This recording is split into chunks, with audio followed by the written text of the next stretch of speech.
அழைக்கப்பட்ட அன்புக்குரிய சகோதர சகோதரிகள் யாவருக்கும் கிறிஸ்துவுக்குள்ளான அன்பையும் வாழ்த்துதலையும் இந்த நேரத்தில் தெரிவித்துக் கொள்கிறோம். தேவன் நம்முடைய வாழ்நாட்களில் ஒரு நாளை நமக்கென்று கூட்டி கொடுத்து இந்த நாளிலும் கூட ஒரு மாபெரும் சத்திய வார்த்தைகளை பேசும்படியும் கேட்கும்படியும் நம் அனைவருக்கும் கிருபை செய்திருக்கிறார். ஸோ இப்போ ஏற்பட்டதான ஒரு வாய்ப்பை நமக்கு ஏற்படுத்தி கொடுத்து நம்முடைய ஆண்டவராக இயேசு கிறிஸ்துவுக்கு நாம் முதலாவதாக நம் நன்றிகளையும் ஸ்தோத்திரத்தையும் நம்ம எடுத்துக்கொண்டு இந்த நாளுடைய இந்த ஒரு பாடத்துக்குள் நம்ம கடந்து போகலாம். ஸோ இந்த ஒரு பாடத்தினுடைய தலைப்பு நம்ம சகோதரர் சொன்ன மாதிரி நம்ம எல்லாரும் ஆவலோடு எதிர்பார்த்துருக்கிற அந்த தலைப்பு என்ன அப்படின்னு பார்த்தீங்கன்னா நரகம் அப்படின்னு தலைப்பின் கீழாக நம்ம பார்க்க போகிறோம். ஸோ இந்த ஒரு ஒவ்வொரு வாரம் நம்ம தொடர் பாடத்தில் நம்ம பார்த்து கொண்டிருக்கிற இந்த ஒரு பாடத்திற்கான ஆதார வசனம் ஒன்று இருக்குது. என்ன ஆதார வசனத்தில் நம்ம பார்த்துட்டு இருக்கிறோம் ஞாபகம் இருக்குங்களா? Very good. சத்தியத்தை அறிவீர்கள், சத்தியம் உங்களை விடுதலையாகும். ஸோ இந்த ஒரு ஆதார வசனத்தை மையமாக வச்சு தான் சத்தியத்தை தெரிஞ்சுக்க சத்தியம் நம்மளை என்ன பண்ணோம்? விடுதலை பண்ணும். போன வாரம் ஒரு விடுதலை பெறுவா நடந்துச்சா? இங்க என்ன விடுதலை பெறுவது அப்படின்னு பார்த்தீங்கன்னா நீ வேற எதை யோசிக்க வேண்டாம். சத்தியத்தை தெரிஞ்சுக்கிட்டோம். முன்னாடி ஒரு அசத்தியத்தில் இருந்து ஒரு மிகப்பெரிய விடுதலை என்ன பண்ண நம்ம பெற்றுக்கொண்டோம். ஞாபகம் இருக்குங்களா? போன வாரம் என்ன சப்ஜெக்ட் பார்த்தோம்? போன வாரம் என்ன பார்த்தோம்? மனித ஆத்துமான்ற அந்த ஒரு தலைப்பில் 2வது பாகம் நம்ம பார்த்தோம். ஸோ 2 வாரமாக அந்த ஒரு பாடத்தை நம்ம பார்த்தோம். மனித ஆத்மா அப்படின்றது என்ன அப்படின்றத குறித்து நம்ம பார்த்தோம். அதில் 2வது பாகம் அந்த ஐஸ்வர்யவான் லாஸ்ட் அந்த ஒரு ஓமையை நம்ம நிறைய முறை படிச்சிருப்போம். கரெக்டாக இல்லைங்களா? நிறைய டைம் படிச்சிருப்போம், நிறைய டைம் அதை பற்றி தியானிச்சிருப்போம், நிறைய பேருக்கு அதை பற்றி பேசியிருப்போம், நிறைய அதை பற்றின காரியங்கள் நம்ம கேட்டிருப்போம். ஆனால் போன வாரம் கேட்ட அந்த சத்தியத்தை இதுக்கு முன்னாடி என்ன பண்ணியிருக்க மாட்டோம், கேட்டிருக்க மாட்டோம். ஸோ அது தவறான ஒரு மைண்டில் இருந்திருப்போம், தவறான உபதேசத்தில் இருந்திருப்போம். பட் கடந்த வாரம் நமக்கு சத்தியத்தை தெரிஞ்சிக்கும் போது சத்தியம் நம்மளை என்ன பண்ணிச்சு பார்த்தீங்கன்னா விடுதலை பண்ணிச்சு. எதுலேருந்துன்னு பார்த்தீங்கன்னா அசத்தியத்திலேருந்து. அப்படி இப்போ நம்முடைய கேள்வி என்னன்னு பார்த்தீங்கன்னா, அங்கே ஐஸ்வர்யவான் யாரை அடையாளப்படுத்தும்? நம்முடைய ஆண்டவராக இயேசு பேசினார் இல்லையா அந்த ஓமையில், அது ஓமையை நம்ம கண்டுபிடிச்சிட்டோம். அது லிட்டரலாக நடந்த சம்பவம் கண்டுபிடிச்சிட்டோம். அப்படின்னா அந்த ஓமையில் ஐஸ்வர்யவான் யாரை அடையாளப்படுத்தும்? இஸ்ரேல் தேசத்தை ஜனங்களை அடையாளப்படுத்துது. ஸோ இஸ்ரேல் ஜனங்கள் எப்படி ரொம்ப ஐஸ்வர்யமான நிலையில தேவன் அவர் கொடுத்திருந்த மிகப்பெரிய ஆசீர்வாதத்தையும் வாக்குத்தத்தத்தையும் நம்முடைய ஆண்டவராக இயேசு கிறிஸ்து அவர் மத்தியில் கொடுத்தார். இந்த ஒரு சூழ்நிலை தான் எதை அடையாளப்படுத்தும் பார்த்தீங்கன்னா ஐஸ்வர்யவான் கண்டிஷன். அந்த ஒரு தரித்திர லாசர் யாரை அடையாளப்படுத்துறார்? புறஜாதியை அடையாளப்படுத்துறார். அப்படின்னா இந்த 2 பேரும் இருக்கக்கூடிய அந்த கண்டிஷன் ஒரு கட்டத்துக்கு நம்ம முடிவு வருது. ஸோ அது யாருடைய காலப்பகுதியில் வந்துச்சுன்னா நம்முடைய ஆண்டவராக இயேசு கிறிஸ்து பேசும்போது சொல்லிட்டாரு. என்ன சொல்ற பார்த்தீங்கன்னா இவங்க 2 பேருக்கும் ஒரு முடிவு வருது. இந்த முடிவின் மூலமா அப்படியே டோட்டலா சேஞ்ச் ஆகுது. ஸோ அப்படின்னு அர்த்தம் அது வரைக்கும் ஆசீர்வாதமான ஐஸ்வர்யவான் கண்டிஷன் இருந்த யூதர்களுக்கும் தரித்திர நிலைமையில் இருந்த புறஜாதிகளுக்கும் ஒரு முடிவு வருது. நம்முடைய ஆண்டவராக இயேசு கிறிஸ்துவின் மரணத்தின் மூலமா ஒரு மிகப்பெரிய ஒரு மாற்றம் ஏற்படுது. யாருக்கு தண்டனை கிடைக்கிறது? தண்டனை மீன்ஸ் யாருக்கு மிகப்பெரிய கஷ்டத்துக்குள்ள போறான்னு பார்த்தீங்கன்னா இஸ்ரேல் ஜனங்கள் மிகப்பெரிய கஷ்டத்துக்கு போறாங்க, யூதர்கள். ஆனா புறஜாதிகளா இருக்கிறவங்க கிறிஸ்துவை ஏற்றுக்கொண்டதுனால மிகப்பெரிய ஆசீர்வாதத்துக்குள்ள பார்த்தீங்கன்னா வரப்போறாங்க. ஸோ இந்த ஒரு காரியத்தை நம்முடைய ஆண்டவராக இயேசு கிறிஸ்து என்ன பண்ணாருன்னு பார்த்தீங்கன்னா ஒரு ஓமையா எடுத்து சொன்னார். இந்த ஓமையா எடுத்து சொன்னதை தப்பா புரிஞ்சுக்கிட்டு என்ன பண்ணினாங்க பார்த்தீங்கன்னா கதையா சேர்த்து என்ன பண்ணாங்க பார்த்தீங்கன்னா அளந்து வச்ச அந்த கதையை நம்மளும் நம்பிட்டு வசனத்தினுடைய தாற்பயம் புரியாம இவ்வளவு நாள் வாழ்ந்துட்டு இருந்தோம். ஆனா கடந்த வாரம் நம்ம கேட்ட சத்தியத்துல நமக்கு தெளிவா புரிஞ்சு அசத்தியத்திலிருந்து நம்ம என்ன பண்ணிருக்கோம் பார்த்தீங்கன்னா சத்தியம் விடுதலையாக்கு. ஸோ அதே அடிப்படையில் இன்னைக்கு ஒரு முக்கியமான ஒரு பாடத்துக்குள்ள நம்ம கடந்து வந்திருக்கிறோம். அது என்ன பாடம் அப்படின்னு பார்த்தீங்கன்னா நரகம் அப்படின்ற பாடத்தை நம்ம பார்க்குறோம். ஸோ நரகம் அப்படின்ற ஒரு வார்த்தையை நம்ம கேட்டிருக்கிறோமா? என்ன பிரதர் இதை போய் இப்படி கேட்குறீங்க அப்படின்னு கேட்குறீங்களா? ஸோ நரகம்ன்ற ஒரு விஷயம் தான் இன்னைக்கு. இந்த ஒரு நரகம்ன்ற ஒரு நரகம் எப்படி இருக்கும்? நரகம் எப்படி இருக்கும்? என்ன பிரதர்? கரெக்ட். நரகம் எப்படி இருக்கும் பார்த்தீங்கன்னா அங்கே என்ன இருக்கும்? அக்னி எரிஞ்சிட்டே இருக்கும். அப்படின்னா அந்த அங்க நெருப்பு எரிஞ்சிட்டே இருக்கும். அதே நேரத்தில் அந்த அந்த நரகத்துக்கு அதிகாரி யாரு? சாத்தான். அந்த நரகத்துல யாரை போடுவாங்க? பாவம் செஞ்சு எல்லாருமே எங்க போயிடுவாங்க? நரகத்துக்கு போயிடுவாங்க. அப்படி பாவம் செஞ்சுட்டு நரகத்துக்கு போனவங்க அந்த அக்னியில் நம்ம பார்த்தீங்கன்னா எரிஞ்சிட்டு இருப்பாங்க. அங்க என்ன இருக்குது? ஒரு பெரிய ஒரு எண்ணெய் சட்டி இருக்குதா? எண்ணெய் சட்டி இருக்குதா? அந்த எண்ணெய் சட்டில என்ன ஊத்திருப்பாங்க? எண்ணெய் ஊத்திருப்பாங்க. அது ஆயிட்டே இருக்கும், நல்லா கொதிச்சுட்டே இருக்கும். அங்க அப்படியே பாத்தீங்கன்னா நெருப்பு எரிஞ்சுட்டே இருக்கும். அந்த எண்ணெய் சட்டில போட்டு என்ன பண்ணணும் பாத்தீங்கன்னா தப்பு பண்ணவங்க எல்லாம் வாதிப்பாங்க. அப்படி வாதிக்கும் போது அந்த வேதனை என்ன பண்ணுவாங்க? அவங்க கத்துவாங்க. என்ன அந்த அந்த நரகத்துல எப்படி சவுண்ட் இருக்கும்? ஐயோ அம்மான்ற ஒரு சத்தம் நம்ம பார்த்தீங்கன்னா இருக்கும். ஸோ இந்த மாதிரி ஒரு கண்டிஷன் என்ன பண்ணணும் பார்த்தீங்கன்னா நரகம் இருக்கும் அப்படின்ற விஷயத்தை இன்னி வரைக்கும் நம்ம என்ன பண்ணும்போது கேட்டிருக்கிறோம். கரெக்டா இல்லைங்களா?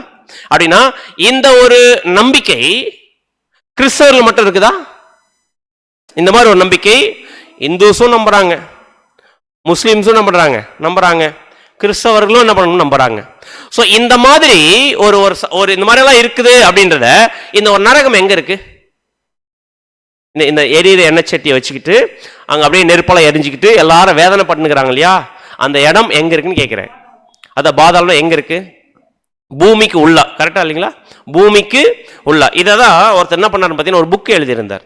அந்த புக்கில் பார்த்தீங்கன்னா ஒரு researchers record the screams of the damned அப்படின்னா இந்த ஒரு ரிசர்ச் என்ன எழுதியிருக்கிறாரு பார்த்தீங்கன்னா அவருடைய ஆராய்ச்சியில் ஏதோ ஒன்று கண்டுபிடிச்சாராமா.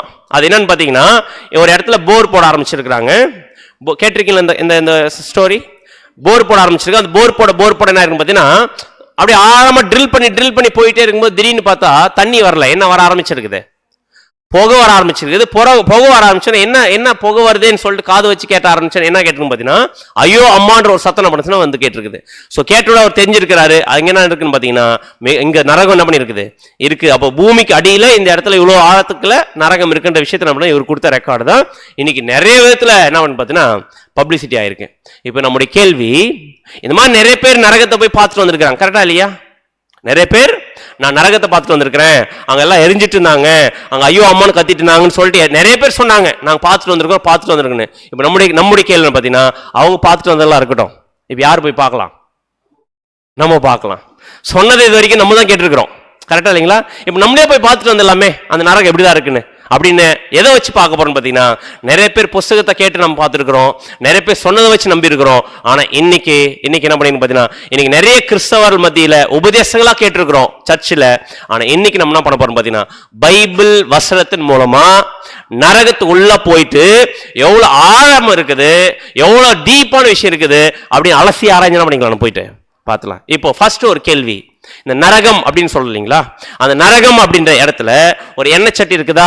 அந்த எண்ணெய் சட்டியில எண்ணெய் ஊத்தி வச்சிருக்கிறாங்க. நான் என்ன கேட்கிறேன், அந்த எண்ணெய் சட்டியில என்ன ஆயில் ஊத்தி வச்சிருக்காங்கன்னு கேட்கிறேன். எரிஞ்சிட்டு இருக்கல ஒரு எண்ணெய், அது என்ன ஆயில்? ஆனா இது வரைக்கும் இப்படிதான் இந்த மாதிரி யோசிக்கிறீங்களா? ஸோ அடுத்த கேள்வி, அந்த நரகம் எங்க இருக்குன்னு நம்ம சொல்லி இது வரைக்கும் கேள்விப்பட்டிருக்கோம், பூமியில. அப்போ நம்ம நம்முடைய பூமி இருக்கு இல்லைங்களா, இந்த பூமியை பிரிச்சு பார்த்துருக்கோம். இந்த நம்ம சயின்ஸ் எல்லாம் படிச்சிருப்போம் இல்லைங்களா, அந்த பூமியை வந்து பிரிச்சு காமிப்பாங்க. ஸோ அப்படி காமிக்கும் போது இப்படிதான் இருக்கு இந்த பூமி. இதுதான் பூமி. கரெக்டா இல்லைங்களா? இந்த பூமியை வந்து பார்த்தீங்கன்னா இதுதான் அவுட்டர் லேயர், நம்ம வாழ்ந்துட்டு இருக்க லேயர். அதுக்குள்ள போக போக போக என்ன ஆகும் பார்த்தீங்கன்னா அது அப்படியே மேலதான் இதுவா இருக்கும், ட்ரையா இருக்கும், அதே மாதிரி ஸ்ட்ராங்கா இருக்கும். அப்படி உள்ள போக போக போக நம்ம லேயர்ஸ் இருக்குது பூமிக்குள்ள. இந்த லேயர்ஸ் இந்த மாதிரி ஒவ்வொரு லேயர் அடுக்கடுக்காரும். இந்த இடங்க பார்த்தீங்கன்னா இதுதான் வந்து பார்த்தீங்கன்னா கோர்னு சொல்லுவாங்க, லாவான்னு சொல்லுவாங்க. இந்த இடத்துல இருக்கிற இந்த லாவா தான் என்ன ஆகுன்னு பார்த்தீங்கன்னா இந்த வேல்கனோவை வெடிச்சு நான் பார்த்தீங்கன்னா வெளியே வந்து விழும். இந்த இந்த இந்த நெருப்பு தணல் தான் நான் பார்த்தீங்கன்னா வெடிச்சு வெளியே வந்து நம்ம பார்த்தீங்கன்னா விழும். இப்போ நம்முடைய கேள்வி, நம்முடைய பூமியை இப்படிதான் பிரிச்சு காமிச்சிருக்குது. இந்த இடத்துல எங்க நரகம் இருக்குது? இந்த இடத்துல எங்க எண்ணெய் சட்டி இருக்குது? இந்த இடத்துல எங்க எரியிற அந்த ஒரு எண்ணெய் சட்டியோட சாத்தான் அந்த பாவம் செஞ்சவங்களாம் வச்சு கஷ்டப்படுத்தி நிற்கிறான் இந்த பூமியில? கரெக்டா இல்லைங்களா? இந்த பூமிக்குள்ளதானே சொன்னாங்க, இந்த பூமிக்கு தானே கேள்விப்பட்டோம். ஆனா இதே சயின்ஸை நம்ம சயின்ஸ் படிச்சிருக்கிறோம், நம்ம எல்லாம் இதை பார்த்துருக்கிறோமா? பூமியை பிரிச்சு காமிச்சிருக்காங்களா? சின்ன வயசுல படிச்சதுல பிரிச்சு காமிச்சதுல எந்த இடத்துல அந்த மாதிரி ஒரு பிளேஸ் இருக்கு? எங்கேயாச்சும் நம்ம படிச்சிருக்கிறோமா? எவ்வளோ பேர் சயின்ஸ் புக் படிச்சிருக்கிறோம், சின்ன வயசுலேருந்து எத்தனையோ சயின்ஸ் குரூப் எல்லாம் எடுத்திருக்கிறாங்க. இந்த மாதிரி ஒரு ஸ்டடீஸ் எல்லாம் படிச்சிருக்கிறோம். ஆனால் எந்த இடத்துல எந்த புக்லையும் எந்த ஸ்டடீஸ்லையுமே எதை பற்றி இது வரைக்கும் சொன்னதில்லை. பூமியில் ஒரு இடம், இந்த மாதிரி ஒரு இடம் இருக்குன்னு சொன்னதில்லை. அப்படின்னா இப்போ நம்முடைய கேள்வி, இந்த மாதிரி ஐயோ அம்மான்னு கத்திட்டு இருக்கிற அந்த இடத்துக்கு யாரை போடுவாங்களாமா? இப்போ ஃபர்ஸ்ட் என்ன கேள்வி கேட்டோம்? அந்த எரியிற எண்ணெய் சட்டியில் எண்ணெய் ஊத்துறாங்கன்னு தெரியல, ஃபர்ஸ்ட் விஷயம்.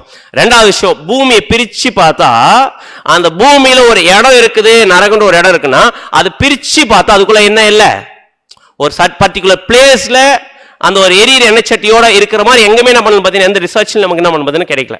இல்லை அப்படின்னா அந்த நரகத்தில் யாரை போடுவாங்க? பாவம் செஞ்சவங்களும் போடுவாங்க. அப்படி கரெக்டு தானே பிரதர்? அப்படின்னா இந்த உலகத்தில் யாராச்சும் பாவம் பண்ணாத இருக்கிறாங்களா? வசனம் வாசிக்கலாம் பாருங்க. 2 நாளாகமம் 6ஆம் அதிகாரம் 36ஆம் வசனம். 2 நாளாகமம் 6ஆம் அதிகாரம் 36ஆம் வசனம். பாவம் செய்யாத மனுஷன் இல்லையே. பாவம் செய்யாத மனுஷன் இல்லையே. இப்ப நம்முடைய கேள்வி, ஆதாம் தப்பு பண்ணாரா? ஆதாம் பாவம் செஞ்சாரா? அப்ப ஆதாம் எங்க போயிருக்கிறார்? ஆதாம் பாவம் செஞ்சாரா இல்லையா? செஞ்சார். அந்த பாவத்துக்கெல்லாம் ஆரம்பிச்சு வச்சது யாரு? ஆதாம் தானே. இப்ப ஆதாம் நரகத்தில் இருக்கிறாரா? ஐயோ அம்மான்னு கத்திட்டு இருக்கிறாரான்னு கேட்கிறேன். அப்ப அவர் போல நான் யார் போவாங்க அப்போ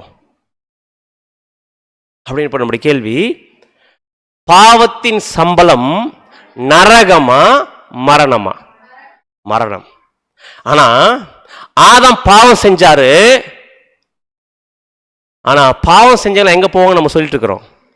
நரகத்துக்கு போயிட்டு இருக்குன்னு சொல்லியிருக்கிறோம். ஆனா ஆதாம் பாவம் செஞ்சாருல்ல, பாவம் செஞ்சாருன்னா எங்க போயிருக்கணும்? அவருக்கு நரகத்தில் போயிருக்கணும். அப்படி ஒன்று இடம் இருந்துச்சுன்னா நரகத்துக்கு போயிருக்கணும். ஆனா வசனம் பாவத்தின் சம்பளம் நரகம் சொல்லல, மரணம் சொல்லியிருக்கு. அப்படின்னா ஆதாம் எங்க போனாரு? பாவம் பண்ணதுனால மரணத்துக்குள்ள போனார். அப்படின்னா இப்ப பாவம் செய்யாத மனுஷன் இல்லைன்னா அப்ப இன்னைக்கு உலகத்தில் இருக்கிற எல்லாருமே எங்கதான் இருக்கிறாங்க? இல்ல எங்கதான் இருக்கிறாங்க? நரகத்தில் இருக்க. அப்படியே பாவம் செஞ்ச நரகத்துக்கு போவாங்க. அப்படின்னா எல்லாரும் எங்கதான் இருக்கிறாங்கன்னு அர்த்தம். அப்போ நரகத்துல எண்ணெய் சட்டியில எல்லாரும் எரிஞ்சிட்டு இருக்கிறான்னு அர்த்தம். கரெக்டா இல்லைங்களா? அப்படின்னா யாராச்சும் பாவம் செய்யாத யாருன்னா இருக்க முடியுமா இந்த உலகத்துல? நம்முடைய ஆண்டவராக இயேசு கிறிஸ்து தவிர்த்து. அப்படின்னா இந்த இதுக்கு எல்லாத்துக்கும் அதிகாரி யாரு? எல்லாத்துக்கும் அதிகாரி யார்? நரகத்துக்கு அதிகாரி யாரு? இது வரைக்கும் நம்ம கேள்விப்பட்டது சாத்தான்.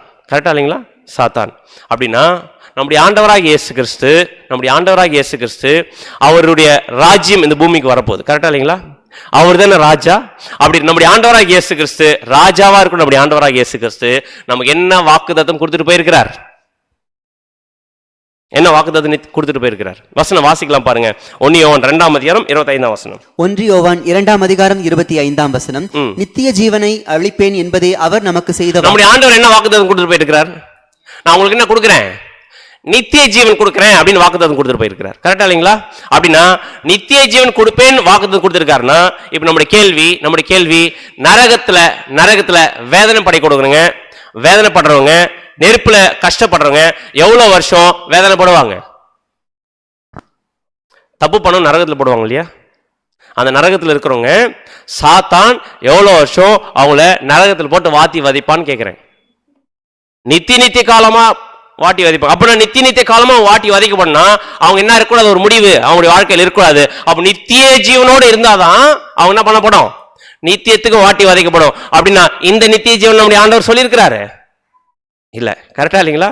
அப்படின்னா நரகத்துல இருக்கக்கூடிய வேதனையில நித்தியத்துக்கும் வேதனை பண்ணுவாங்கன்னா பாவம் செஞ்சு நித்தியத்துக்கும் வேதனை பண்ணுவாங்க தான் நம்ம இது வரைக்கும் கேட்டிருக்கிறோம். கரெக்டா இல்லைங்களா? அப்படின்னு நம்முடைய கேள்வி ஒரு மனுஷன் தப்பு பண்ணானா தப்பு பண்ண மனுஷனை நித்தியத்துக்கும் நெருப்புல போட்டு வேதனைப்படுத்தி கஷ்டப்படுத்தி நித்தியத்துக்கும் வேதனைப்படணும் அப்படின்னா இது நீதியான நியாய தீர்ப்பா இருக்குமா இருக்காதா?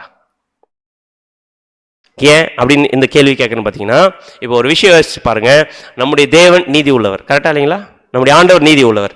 இப்போ ஒரு மனுஷன் தப்பு பண்றான்னா அந்த அவன் பண்ண தப்புக்கு ஏற்ற பனிஷ்மெண்ட் தான் கொடுக்கணும். கரெக்டா இல்லைங்களா? அப்படின்னா ஒரு மனுஷன் ஒரு நாளைக்கு எவ்வளவு தப்பு பண்றான்? 250 பொய். உதாரணத்துக்கு ஒரு மனுஷன் ஒரு நாள் எவ்வளவு தப்பு பண்ண முடியும்? உதாரணத்துக்கு 8 மணி நேரம் தூங்கிட்டு இருக்கும்போது தப்பு பண்ண முடியுமா? நல்லா டீப் ஸ்லீப்பிங்ல இருக்காரு 8 மணி நேரம், என்ன பண்ண முடியாது? தப்பு பண்ண முடியாது. இப்போ அதே நேரத்தில் ஆஃபீஸில் பயங்கர பிஸியாக ஒர்க் பண்ணிருக்காரு ஒரு 8 மணி நேரம், அந்த 8 மணி நேரத்தில் தப்பு பண்ண முடியுமா? அந்த 8 மணி நேரத்தில் ஏதோ 1 மணி நேரம் இல்லை 1/2 மணி நேரம் ஏதோ பொய் சொல்றதோ இல்லை ஏதாச்சும் யாரை பற்றி தப்பு பேசுறதோ அப்படிதான் பண்ணுவார்.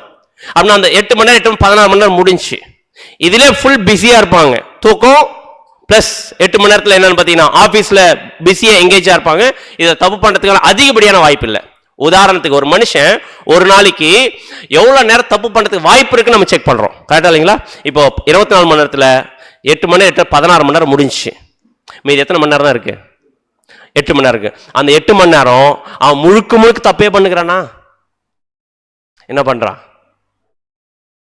அது நல்லதும் செய்யறான், அன்றாட கடமைகள் இருக்குது, வீட்டு வேலைகள் இருக்குது, வீட்டில் இருக்கக்கூடிய அந்த ஃபேமிலியை கேர் கொடுக்குற வேலைகள்லாம் இருக்குது. இதெல்லாம் ஒரு 2 மணி நேரம் போயிட்டங்க.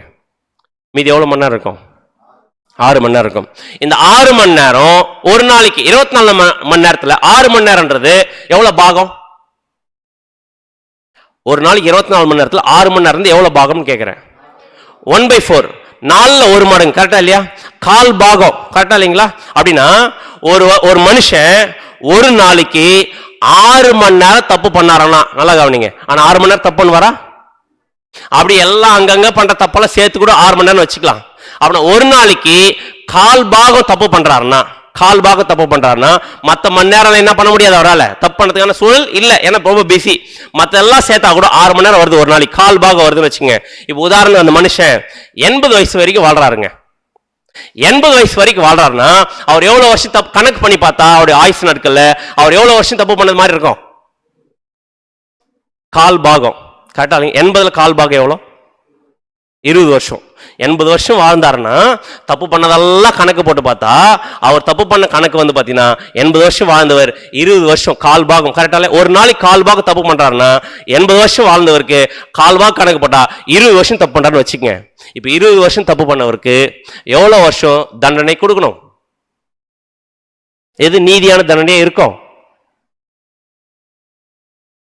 அதே 20 வருஷம் தண்டனை கொடுத்தாதான் நீதியா நியாயத்தீர்ப்பா இருக்கும். கரெக்டா இல்லைங்களா? இதே உலகத்துல ஒரு மனுஷன் தப்பு பண்ணிட்டாருன்னா அதுக்கு அநீதியான ஒரு பனிஷ்மெண்ட் கொடுத்தா, உதாரணத்துக்கு பிட் பாக்கெட் அடிச்சிட்டாரு, அவர் தூக்கு தண்டனை கொடுத்தா ஒத்துப்பாங்களா? ஒத்துப்பாங்களா? ஒத்துக்க மாட்டாங்க.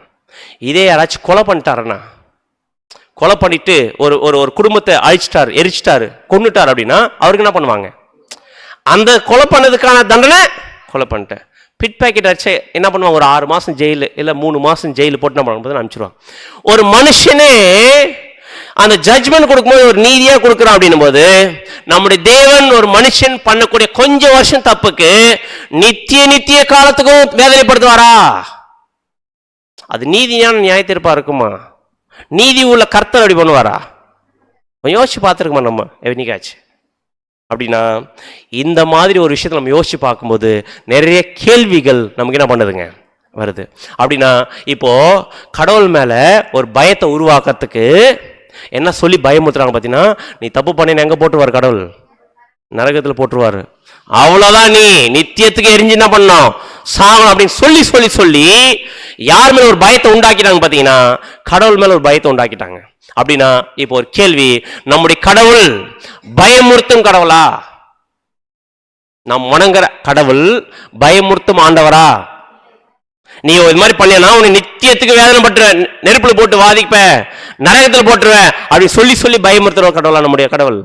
இல்ல. அப்படின்னா உலகத்தில் இருக்கிற சட்டமே ஒரு குறிப்பிட்ட நீ நீதியோட செயல்படுறான் அப்படின்னு பார்த்தீங்கன்னா, இந்த நித்திய ஜீவன் கொடுக்கறன்னு வாக்குத்தம் நம்முடைய ஆண்டவர் ஒரு கொஞ்சம் வருஷம் தவற பண்ற போது அந்த கொஞ்சம் வருஷத்துக்கான நீதியான தண்டனை தான் சரியானது இருக்கும். கொஞ்சம் உதாரணத்துக்கு இன்னொரு கேள்வி, இந்த தப்பு பண்ண வைக்கிறது யாரு? இந்த உலகத்துல மனுஷனை பாவம் பண்ண வைக்கிறது யாரு? சாத்தான். கரெக்டா இல்லைங்களா? சாத்தான் தான் பாவம் பண்ண வைக்கிறான். இப்ப பாவம் பண்ணுங்களை எங்க போடுறாங்க? நரகத்துல போடுறாங்க.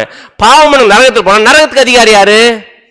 சாத்தான். அப்படின்னா இப்ப நரகத்துல சாத்தான் வாட்டி வதைப்ப நித்தியத்துக்கும், அப்படின்னா நித்தியத்துக்கு வாட்டி வதைக்கு கடவுள் அலோ பண்றாரு. அப்படின்னா இப்ப யோசிச்சு பாருங்க, பண்ண வைக்கிறது அவன் தான் அதுக்கு அதிகாரி. இப்ப அவன் அங்க நித்தியத்துக்கு வாட்டி வதைக்கு நிற்கும் போது தப்பு பண்ணுங்க என்ன பண்ணுவோம் பாத்தீங்கன்னா, நீ சொல்லிதான் நாங்க செஞ்சோம், நீங்க என்ன பண்ண எனக்கு இப்ப சாத்தான் சொல்லி செஞ்சவங்களுக்கு சாத்தான் ஃபேவரா பண்ணுவானா கஷ்டத்தை கொடுப்பானா? நித்தியத்துக்கும். அப்படின்னா என்ன செட் ஆகல, சரியான ஒரு விஷயம் சத்தியத்தின் அடிப்படையில் என்ன ஆகும் பார்த்தீங்கன்னா மேட்ச் ஆகவே இல்லை. அப்படின்னா எந்த விதத்துலையும் நம்ம என்ன புரிஞ்சுக்கூடாதுன்னு பார்த்தீங்கன்னா, நம்முடைய தேவன் நம்ம இப்படி பண்ணிட்டா நித்தியத்துக்கு நரகத்தில் போட்டு வாதி வதைப்பார் அப்படின்னு சொல்லி பயமுத்துற கடவுள் இல்லை. அதே நேரத்தில் அப்படி என்றால் நாம் கடவுள் மனுஷனை நரகத்தில் வாட்டி வதைத்து சித்திரவதைப்படுத்தும் கொடூரமான கடவுளா? அப்படிப்பட்டவரா நம்முடைய கடவுள்? இல்லை. நீதியான விஷயத்தை நம்ம பார்த்துட்டோம். உதாரணத்துக்கு நம்முடைய கடவுள் அவருடைய பிள்ளைகள் தான் நம்ம எல்லாருமே. இந்த உலகத்தில் இருக்கிற ஜனங்கள் எல்லாரும் யாருடைய பிள்ளைகள்? ஆதாமுடைய சந்ததியில் இருக்கிற எல்லாரும் யாருடைய பிள்ளைகள்? கடவுளுடைய பிள்ளைகள். வழி தவறி போயிட்டாங்க. இப்போ அவங்களை திருத்தி கொண்டு வரதுடைய மிகப்பெரிய ஊழியத்தை யார் பண்ணுற மாதிரி நம்முடைய ஆண்டவர் பண்ணிட்டு இருக்கிறார். அப்படின்னா இப்போ யோசிச்சு பார்க்கலாம், நம்ம எப்படி நம்முடைய ஆண்டவர் அவருடைய பிள்ளைகளாக இருக்கிற நம்மளை என்ன சொல்லிக்கணும் பார்த்தீங்கன்னா, இந்த மாதிரி தப்பு பண்ண நரகத்தில் போட்டு வதைப்பார், நித்தியத்துக்கும் வதைப்பார் நம்ம சொல்லி அந்த மாதிரி நம்முடைய ஆண்டவரை தவறாக போர்ட்ரே பண்ணிட்டு இருக்கிறாங்க இன்னைக்கு. ஆனால் நம்ம யோசிச்சு பார்க்கலாம், நம்ம என்னைக்காச்சும் அப்படி பண்ணுவோம்? உதாரணத்துக்கு நம்முடைய பையன் ஏதோ தப்பு பண்ணிட்டான், வீட்டில் பொய் சொல்லிட்டான், இதை ஏமாத்திட்டான், ஏதோ பண்ணிட்டான். என்ன பண்ணுவாங்க அப்பா? என்ன பண்ணுவார்? ஃபர்ஸ்ட் எடுத்தோன்னு அடிச்சிடுவோமா? என்ன பண்ணுவோம்? ஃபர்ஸ்ட் வான் பண்ணுவோம், என்ன பண்ணாதீங்க, இந்த மாதிரி செய்யாதீங்க. நம்ம பார்த்தீங்கன்னா வான் பண்ணுவோம்.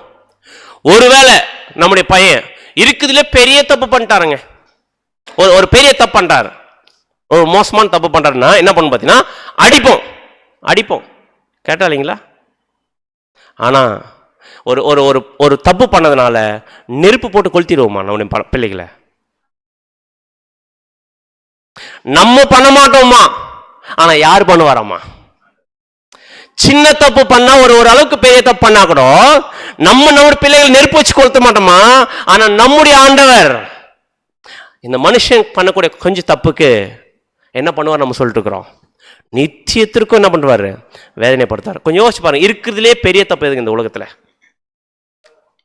கொலை பண்றது. வேற ஒரு மோசமான தப்புன்னு பண்ண விபச்சாரம்.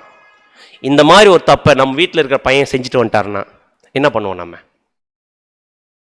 ஒரே வார்த்தை சொல்லுவோம், வீட்டை விட்டு வெளியே போயிட்டு நீ இதுக்கப்புறம் என் பையன் இல்லை, நான் உனக்கு அப்பா இல்லை, தயவு செஞ்சு இங்கே என்ன பண்ணாது, கண் முன்னாடி நிற்காத, போயிடு.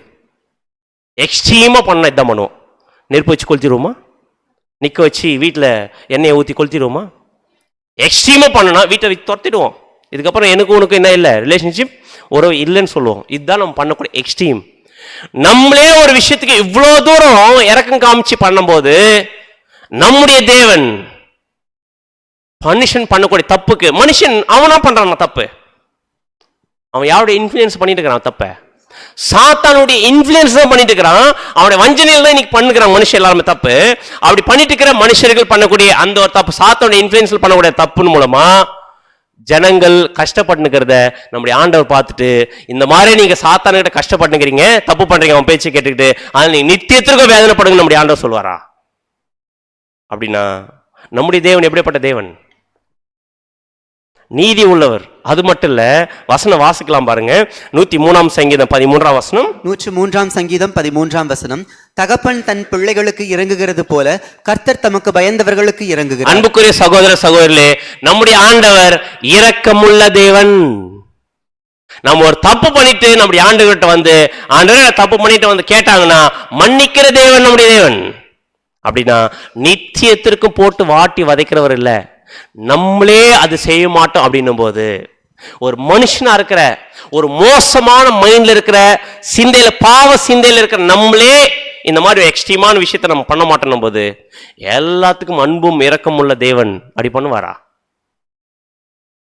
ஆக்சுவலா நம்முடைய ஆண்டவருடைய அவருடைய குணலட்சணத்தை தெரிஞ்சுக்கணும்னா நம்ம பழைய ஏற்பாட்டில் சில சம்பவங்கள் நடக்குது, அதை போய் பார்க்கும்போது தாங்க அவருடைய மனசை நம்மளால அண்டர்ஸ்டாண்ட் பண்ணிக்க முடியும்.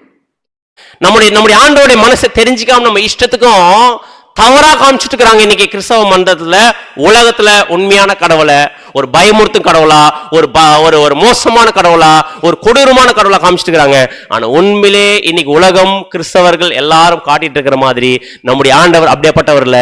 நம்முடைய ஆண்டவர் வேற மாதிரி இருக்கிற ஆண்டவர். ஏன் அப்படின்னு சொல்றேன்னு பாத்தீங்கன்னா, எந்த விதத்திலையும் ஒரு அவருடைய பிள்ளைகளை வாட்டி வதைக்கிறது, நித்தியத்திற்கும் வாட்டி வதைக்கிறதான ஒரு சிந்தை நம்முடைய ஆண்டவருக்கு என்ன பண்ணணும் பாத்தீங்கன்னா இது வரைக்கும் இருந்ததில்லை. ஏன் அப்படின்னு பாத்தீங்கன்னா, பழைய ஏற்பாட்டில் ஒரு சம்பவம் நடந்திருக்குது. என்ன சம்பவம் பாத்தீங்கன்னா, பழைய ஏற்பாட்டில் இஸ்ரேல் ஜனங்கள் அந்நிய தெய்வத்தை வணங்குவாங்க. அது எந்த அந்நிய தெய்வம் பாத்தீங்கன்னா, இதுதான் அந்நிய தெய்வம். பாகால் கேள்விப்பட்டிருக்கிறோமா? பாகால் தெய்வத்தை இந்த ஒரு இஸ்ரேல் ஜனங்கள் வணங்க ஆரம்பிச்சாங்க. இப்படி வணங்கும் போது இந்த வணங்குறதே நம்முடைய ஆண்டவருக்கு பிடிக்காம இருந்துச்சு. ஆனா என்ன ஆச்சரியம், என்ன மோசமான விஷயம் பாத்தீங்கன்னா, இந்த ஒரு பாகால் தெய்வத்தை வணங்க மட்டும் இல்லாம இந்த பாகால் தெய்வத்துக்கு இவங்க நிறைய பலிகளை செலுத்த ஆரம்பிச்சாங்க. அப்படி செலுத்தக்கூடிய பலியில யாரையே பலி செலுத்த ஆரம்பிச்சாங்க பாத்தீங்கன்னா, அவருடைய பிள்ளைகளையே பலி செலுத்த ஆரம்பிச்சாங்க. இத பார்த்த நம்முடைய ஆண்டவர் என்ன சொன்னார் தெரியுங்களா? வசனம் வாசிக்கலாம் பாருங்க. உபாகமம் 18ஆம் அதிகாரம் வசனம் 10 13 வரைக்கும் வாசிங்க. உபாகமம் 18ஆம் அதிகாரம் வசனங்கள் 10 முதல் 13 முடிய.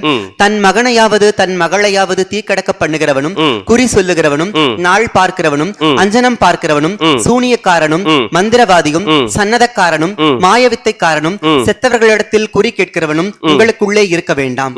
பாத்தீங்களா? அப்போ தன் மகனையாவது தன் மகளையாவது தீக்கடக்கம் பண்ணுகிறவர்கள் அப்படின்னு அர்த்தம். தன் மகளையும் தன் பிள்ளைகளை நெருப்புல போட்டு எரிக்கிற அந்த ஒரு விஷயம் அந்த பாகால் தெய்வத்துக்கு பண்ணிட்டு இருந்தாங்க. இந்த விஷயத்தை செய்யக்கூடிய யாரா இருந்தாலும் இம்மிடியட்டா அந்த தேசத்தை விட்டு அப்படி அவங்கள துரத்திடு. அப்படியே வாசிங்க பிரதர். 12ஆம் வசனம். இப்படிப்பட்டவைகளை செய்கிறவன் எவனும் கர்த்தருக்கு அருவருப்பானவன். இப்படி செய்யறவங்க யாருக்கு அருவருப்பானவர்களாமா? கர்த்தருக்கு அருவருப்பானவராமா. இப்படி நம்முடைய ஆண்டவர் அத இப்ப பிள்ளைகள் எடுத்துன்னு போய் தீ கடக்கம் பண்றத எப்படி பாக்குறாரு? அவரு ரொம்ப சந்தோஷமா பாக்குறாரா? அருவருப்பா பாக்குறாரு. அப்படி அருவருப்பா பாக்குறதுனால என்ன சொல்றாரு பாத்தீங்கன்னா, இப்படிப்பட்ட அருவருப்புகளின் நிமித்தம் உன் தேவனாகிய கர்த்தர் அவர்களை உன் முன்னின்று துரத்தி விடுகிறார். உன் தேவனாகிய கர்த்தருக்கு முன்பாக நீ உத்தமனாய் இருக்க. இந்த மாதிரி பண்ணக்கூடிய மோசமான விஷயத்தை பண்ணக்கூடிய ஜனங்களை தேவன் அவங்க சமூகத்தை என்ன பண்றாரு பாத்தீங்கன்னா துரத்துற. அப்படின்னா இப்படிப்பட்ட காரியத்தை நம்முடைய ஆண்டவர் வெறுக்கிறார தவிர, இப்படிப்பட்ட ஒரு காரியத்தை நம்முடைய ஆண்டவர் ஏன்பா பாகால் பண்றீங்க, எனக்கு நெருப்புல போடுங்க, எனக்காக நெருப்புல கொளுத்துக்கு நம்முடைய ஆண்டவர் கேட்டிருக்கிறாரா? அந்த மாதிரி ஒரு விஷயத்த என்ன பண்றாரு பாத்தீங்கன்னா வெறுக்கிறன்றார். அது மட்டும் இல்லாம இன்னொரு வசனம் வாசிக்கலாம். எரேமியா 32ஆம் அதிகாரம் 35ஆம் வசனம். எரேமியா 32ஆம் அதிகாரம் 35ஆம் வசனம். அவர்கள் மோளேகுக்கென்று தங்கள் குமாரரையும், நல்லா கவனிங்க, அவங்க மோளேகுக்கு என்று தங்கள் குமாரரையும் தங்கள் குமார்த்திகளையும் தீக்கடக்க பண்ணும்படி இன்னோமுடைய குமாரனின் பள்ளத்தாக்கில் இருக்கிற, இன்னும் பள்ளத்தாக்கு ஒரு இடம் இருக்குது, அந்த இடத்துல மோளேகுக்காக என்ன பண்ணுவாங்க பாத்தீங்கன்னா அவருடைய பிள்ளைகளை குமாரரையும் குமார்த்திகளும் தீக்கடக்க பண்ணுவாங்க. நெருப்புல என்ன பண்ண பாத்தீங்கன்னா போடுவாங்க. அந்த தீ மிதிப்பாங்க தெரியும் இல்லையா? இப்போ உலகத்துல இன்னைக்கு இருக்கிற நிறைய மெத்தட் பார்த்தா நெருப்பு மிதிக்கிறது. இது ரொம்ப எக்ஸ்ட்ரீமா இருந்திருக்குது. அப்போ நெருப்பிலே வச்சு நம்ம பார்த்தீங்கன்னா கொளுத்துற அளவுக்கு நம்ம பார்த்தீங்கன்னா கடவுளுக்காக பலி செலுத்துறன்னு சொல்லிட்டு இந்த மாதிரி ஒரு மோசமான விஷயத்தை செஞ்சிருக்காங்க ஜனங்க. அப்படியே வாசிங்க. பாகாலின் மேடைகளை கட்டினார்கள். யூதாவை பாவம் செய்ய பண்ணுவதற்கு அவர்கள் இந்த அருவருப்பான காரியத்தை செய்ய வேண்டும் என்று நான் அவர்களுக்கு கற்பித்ததும் இல்லை. அது என் மனதிலே இந்த மாதிரி தங்களுடைய குமாரர்களை குமார்த்திகளை தீக்கடக்கம் பண்ணுங்க அப்படின்னு இவங்க பண்ணிட்டு இருக்காங்களே அந்த ஒரு மூளை கடவுளுக்கு. இந்த மாதிரி நான் அவளுக்கு சொல்லியும் கொடுக்கல, என் மனசுல கூட தோணலன்றார். அப்படி நான் கொஞ்சம் யோசிச்சு பாருங்க. நம்முடைய தேவன் அவருடைய பிள்ளைகளை, இஸ்ரவேலுடைய பிள்ளைகள் நெருப்புல தகனிக்கிறத அவர் மனசுல கூட எதிர்பார்க்கலையா? அந்த மாதிரி மனசுல கூட தோணலையா? இந்த மாதிரி பண்ணணும் எனக்காக அப்படின்னு மனசுல கூட தோணலையா? அப்படின்னா இது யார் செஞ்சுட்டு இருக்கிறாங்க? இஸ்ரேல் ஜனங்க செஞ்சுட்டு இருக்கிறாங்க. இஸ்ரேல் ஜனங்க செய்யக்கூடிய இந்த ஒரு தவற நம்முடைய தேவன் ரொம்ப ஃபீல் பண்ணி சொல்றாரு. அதே மாதிரி இன்னொரு வசனம் வாசிக்கலாம் பாருங்க. எரேமியா 7ஆம் அதிகாரம் 31ஆம் வசனம். எரேமியா 7ஆம் அதிகாரம் 31ஆம் வசனம். தங்கள் குமாரரையும் தங்கள் குமாரத்திகளையும் அக்னியிலே தகனிக்கிறதற்காக, குமாரரையும் தங்கள் குமாரத்திகளையும் அக்னியிலே தகனிக்கிறதற்காக அவர்கள் இன்னும் குமாரனின் பள்ளத்தாக்கில் உள்ள தோப்பேத்தின் மேடைகளை கட்டினார்கள். இதுக்காக தோப்பு கட்டி இருக்கிறாங்க. தன்னுடைய பிள்ளைகளை குமாரரையும் குமார்த்திகளை நெருப்புல தகனிக்கிறதுக்காக, அக்னியில எரிக்கிறதுக்காகவே அந்த பாகால் தெய்வத்துக்கு அந்த அதே மாதிரி மூளைக்காக பண்றதுக்காகவே ஒரு தோப்பை கட்டி இருக்கிறாங்க. அதை நான் கட்டளை இடவும் அந்த மாதிரி நான் சொல்லவும் இல்லை. அது என் மனதில் தோன்றவும் இல்லை. மனசுல கூட தோணுது இல்ல. கொஞ்சம் யோசிச்சு பாரு. தேவனுடைய மனசுல தோன்றாத ஒரு விஷயம் இஸ்ரேல் ஜனங்களுடைய பிள்ளைகளை நெருப்புல போட்டு எரிக்கிறது தேவனுடைய மனசுல கூட தோணல. அப்பேற்பட்ட தேவனை எப்படி காமிச்சிருக்கு பாத்தீங்கன்னா நித்தியத்துக்கு கொளுத்திடுவாரு, வேதனைப்படுத்த வச்சிருவாரு. நித்தியத்திற்கும் நம்மளை வேதனைப்படுத்த வைப்பார். மனுஷன் ஒட்டுமொத்த தப்பு பண்ணக்கூடிய எல்லாரையும் நித்தியத்துக்கு வேதனைப்படுத்த வைக்கக்கூடிய கடவுள் அப்படின்னு நம்ம காமிச்சிருக்கிறோம்னா நம்முடைய ஆண்டவர் எவ்வளவு ஃபீல் பண்ணுவார். ஆக்சுவலா அப்படி நான் எதிர்பார்க்கவே இல்லையப்பா, அது என் மனசு கூட தோணலையே, அந்த மாதிரி நான் பண்ணணும்னு நினைச்சுக்கிட்ட பார்த்தது இல்லையே. இப்படி என்ன போய் தப்பா புரிஞ்சுக்கிறீங்களே அப்படிதான் நம்முடைய ஆண்டவர் ஃபீல் பண்ண வார்த்தை வர. ஏன்னா இந்த மாதிரி ஒரு கொடூரமான ஆண்டவர் இல்ல, இந்த மாதிரி யார் தான் கொடூரமா இருந்திருக்கான்னு பாத்தீங்கன்னா அந்நிய தெய்வங்களை வணங்கிட்டு இருக்கிற அந்த ஜனங்கள், ஜனங்கள் அந்நிய தெய்வத்துக்கு இந்த மாதிரி கொடூரமான விஷயத்தை செஞ்சிருக்கிறாங்க. ஆனா இந்த மாதிரி கொடூரமான தேவன் நம்முடைய ஆண்டவர் இல்ல. நம்முடைய ஆண்டவர் எப்படிப்பட்டவர்னு பாத்தீங்கன்னா வசனம் வாசிக்கலாம். 103 சங்கீதம் 8 வசனம். 103 சங்கீதம் 8 வசனம். கர்த்தர் உருக்கமும் இரக்கமும் நீடிய சாந்தமும் மிகுந்த கிருபையும் உள்ளவர். பாத்தீங்களா, நம்முடைய கர்த்தர் உருக்கமும் இரக்கமும் நீடிய சாந்தமும் மிகுந்த கிருபை உள்ள. இந்த வார்த்தை கேட்கும் போது நமக்குள்ள அப்படியே கேரக்டர் அப்படியே யோசிக்குது பாருங்க. இதுதான் நம்முடைய ஆண்டவருடைய கேரக்டர்.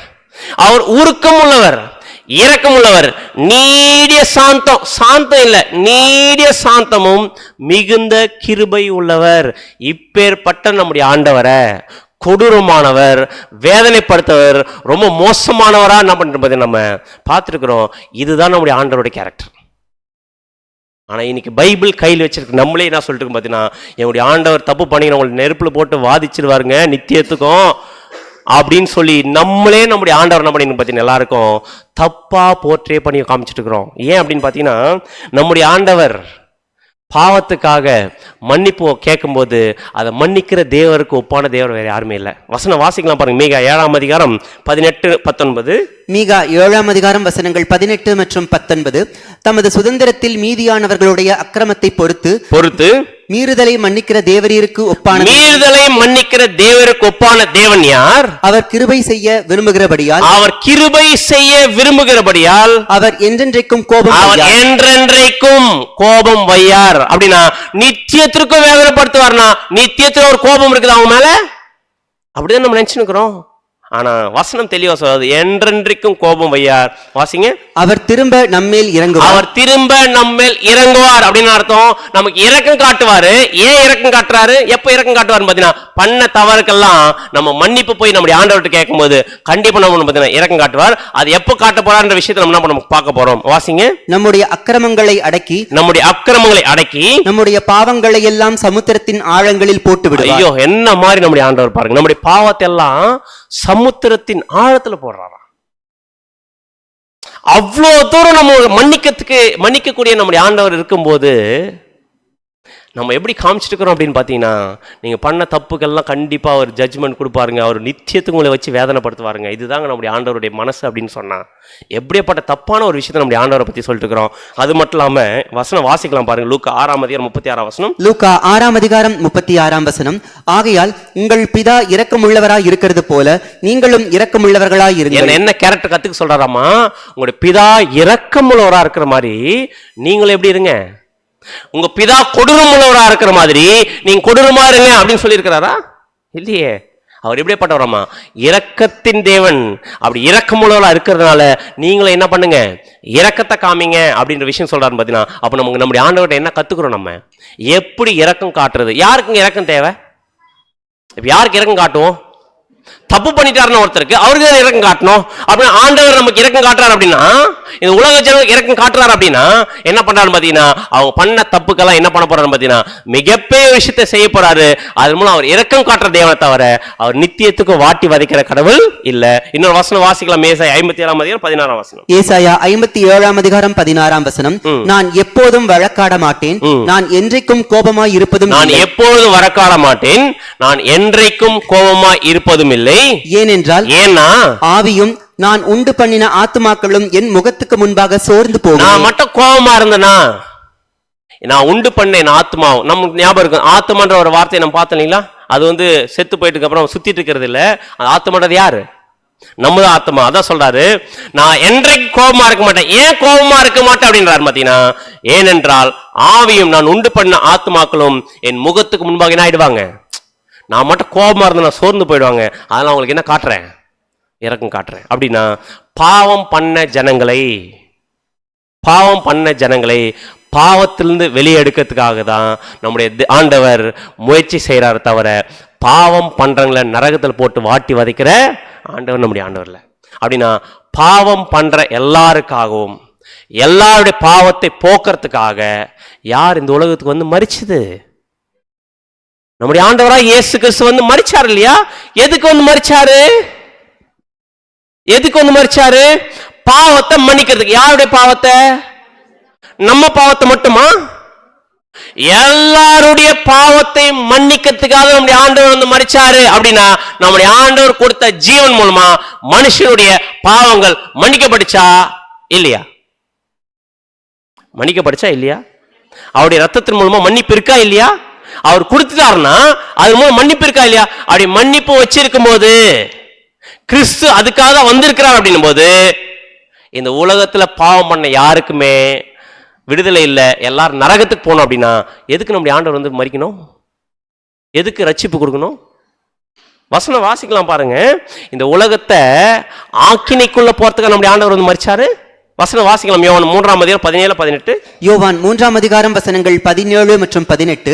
உலகத்தை ஆக்கினைக்குள்ளாக தீர்க்கும்படி தேவன் தம்முடைய குமாரனை உலகத்தில் அனுப்பாமல் அவராலே உலகம் ரட்சிக்கப்படுவதற்காகவே நம்முடைய ஆண்டவர் மூலமா, அவருடைய மரணத்தின் மூலமா இந்த உலக ஜனங்கள் ரட்சிக்கப்படணும் தான் நம்முடைய ஆண்டவர் வந்து மரிச்சார தவிர ஆக்கினை தீர்ப்பு அடையணும் என்ன பண்ணல நம்முடைய ஆண்டவர் வந்து மரிக்கல. அப்படின்னா உலகத்தை ஆக்கினை தீர்ப்புக்குள்ளாக தேவன் அவருடைய குமாரன் அனுப்பாம ரட்சிக்கிறதுக்காக நம்முடைய ஆண்டவர் வந்தார். அப்படின்னா ரட்சிக்கிறதுக்கு நம்முடைய ஆண்டவர் வந்திருக்கும் போது பாவம் பண்ணுங்க நித்தியத்திற்கு வேதனைப்படுவான்னு சொல்லிட்டா நம்முடைய ஆண்டவருடைய ரட்சிப்பு என்ன ஆயிட்டு மாதிரி ஆயிடும், வேஸ்டா போன மாதிரி ஆயிடும்.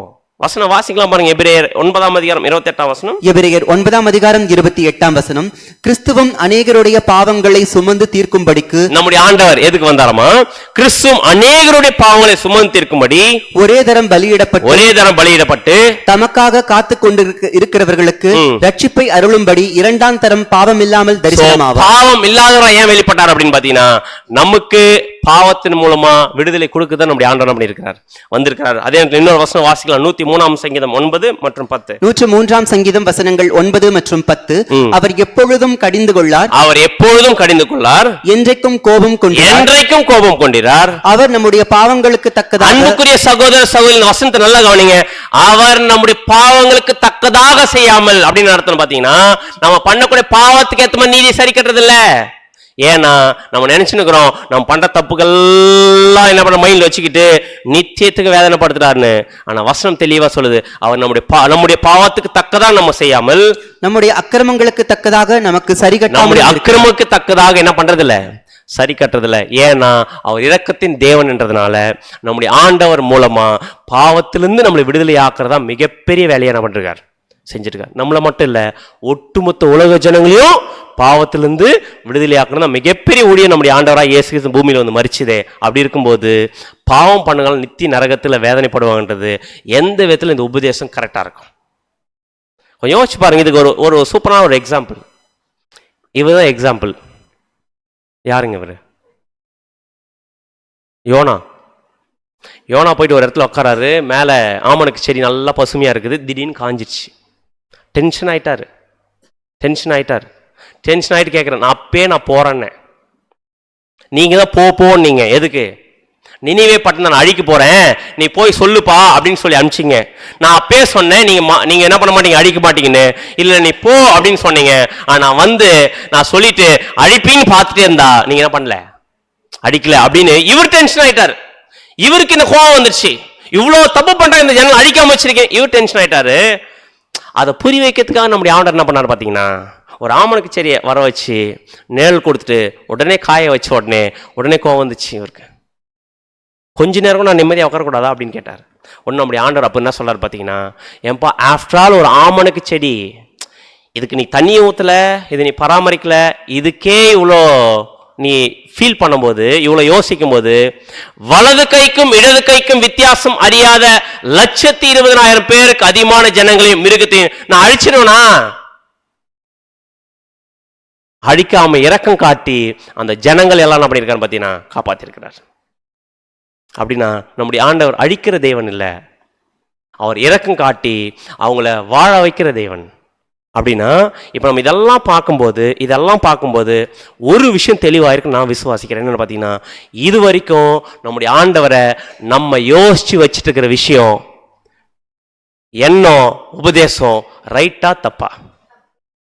அப்படின்னா நரகம்ன்றது நித்தியத்துக்கும் வாட்டி வதைக்கிறது ஒன்று இருக்கு அப்படின்னு சொல்லிட்டோம்னா, அதில் நம்முடைய ஆண்டவர் நித்தியத்திற்கும் அவங்கள வச்சு வாட்டி வதைப்பாருன்னு சொல்லிட்டோம்னா, இவ்வளோ நேரம் பார்த்த வசனங்கள் எல்லாம் என்ன ஆகும்னு பார்த்தீங்கன்னா பொய்யா போயிடும். நம்முடைய ஆண்டவர் வந்து இந்த பூமியில் மரிச்சது வீணா போயிடும். அப்படின்னா நமக்கு ஒரு விஷயம் கிளியர், நித்தியத்திற்கும் வாட்டி வதைக்கூடிய விஷயம் நம்முடைய ஆண்டோடைய மனசுல கூட என்ன பண்ணல, தோணல.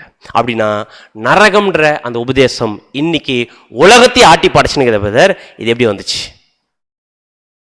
அப்படின்னா அந்த நரகம்ன்ற வார்த்தை நித்தியத்திற்கும் வாட்டி வதைக்கூடிய அந்த எரியிற எண்ணெய் சட்டி இல்லைன்னு அப்படின்னும் போது அது நம்ம பார்த்தோம். அது என்ன பாம் ஆயிலா இல்ல சன்ஃபிளவர் ஆயிலான்னு தெரியல, அந்த எண்ணெய் சட்டி தெரியல.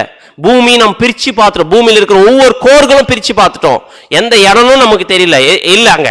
அப்படி இருக்கும்போது அதே வசனத்திலேயே போய் பார்த்தா நம்முடைய தேவன் அப்படி வாட்டி வதைக்கிற தேவன் பார்த்தா அதுவும் என்ன பண்ணல, வசனத்திலையும் நமக்கு இல்ல.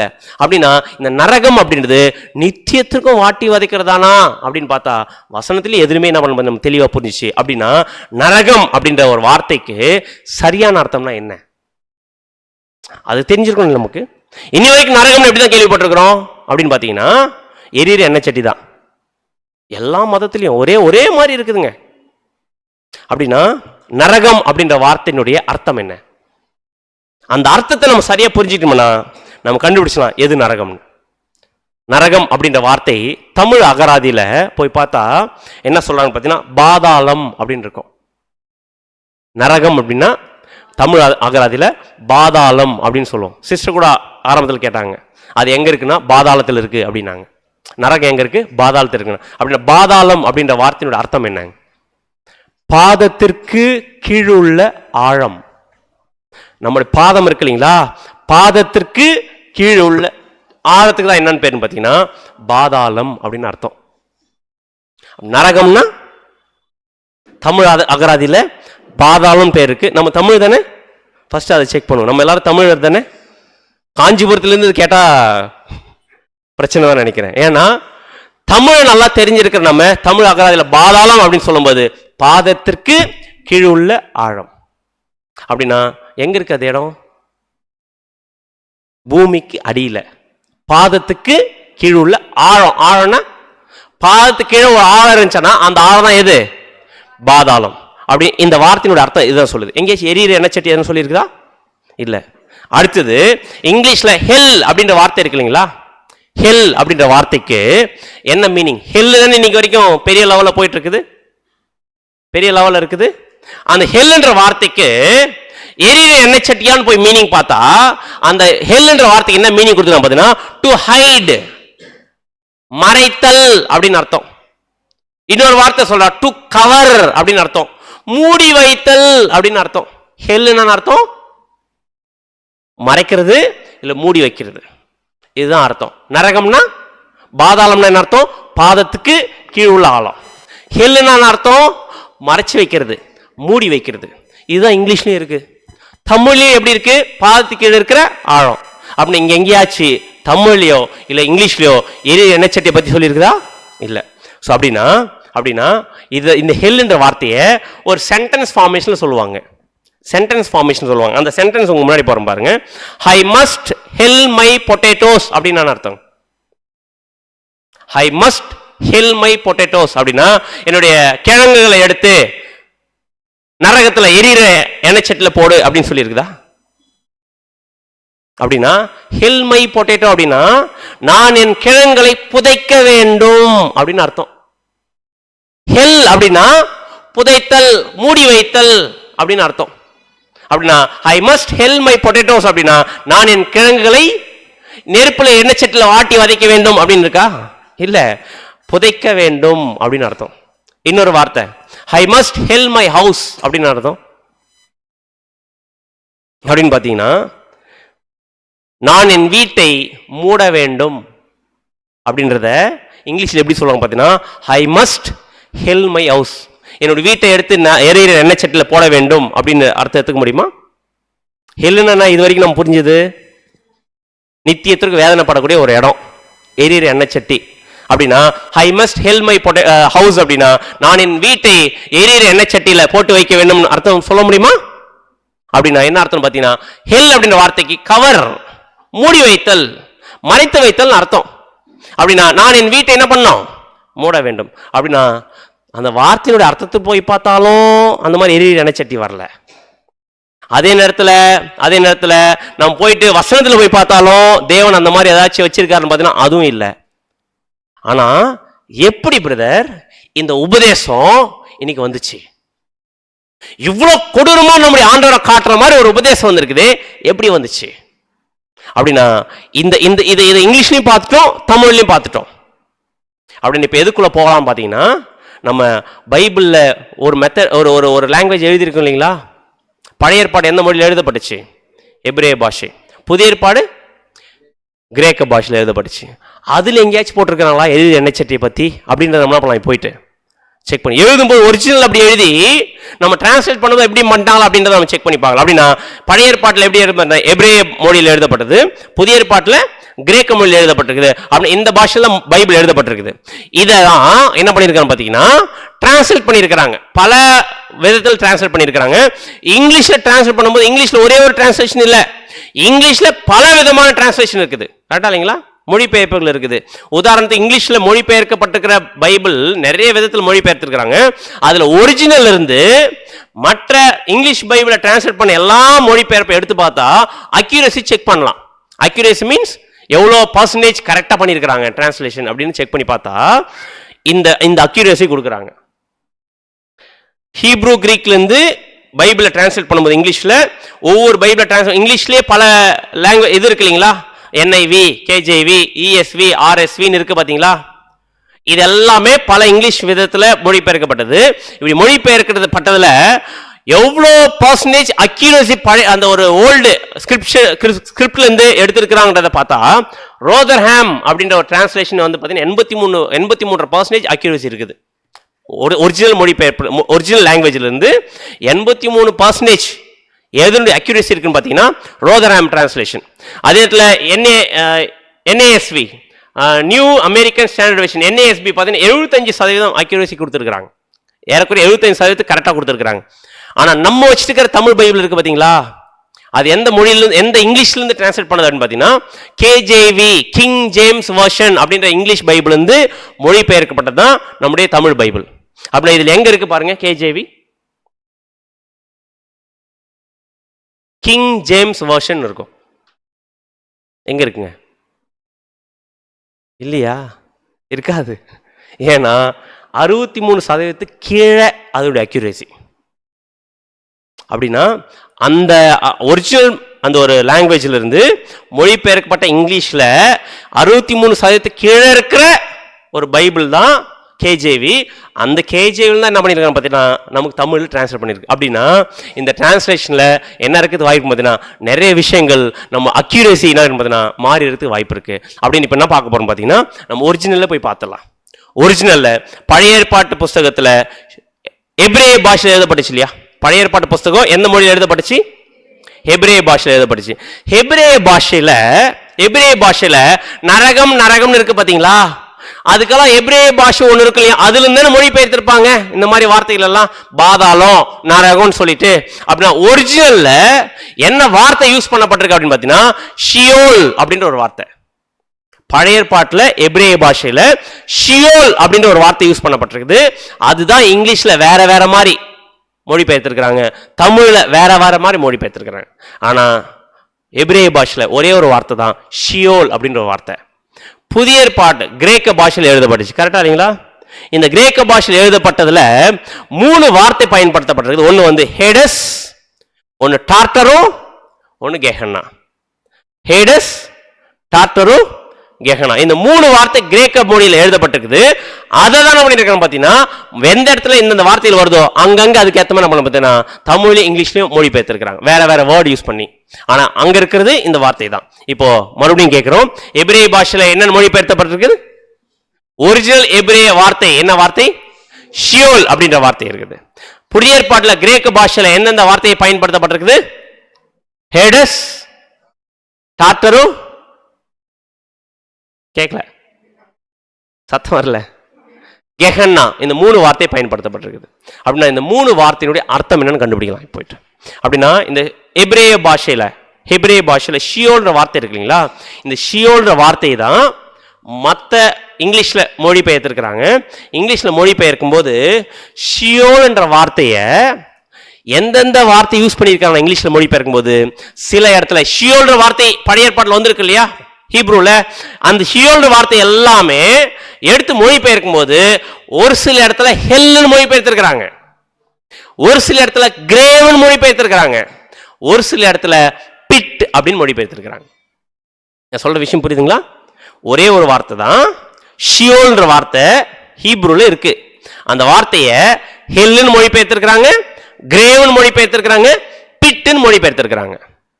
எத்தனை முறை மொழிபெயர்த்திருக்காங்க பார்த்தீங்கன்னா, ஹெல்ன்ற வார்த்தையை 31 முறை மொழிபெயர்த்திருக்கிறாங்க, கிரேவ்ன்ற வார்த்தையை 31 இடத்துல மொழிபெயர்த்திருக்கிறாங்க, பிட்ன்ற வார்த்தையை 3 இடத்துல மட்டும் போட்டிருக்கிறாங்க.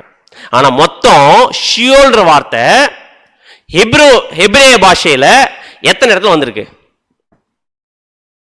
நான் கேட்குற கேள்வி புரிஞ்சுங்களா? ஷியோல்ன்ற வார்த்தை தான் ஹீப்ரூல மென்ஷன் ஆயிருக்கு.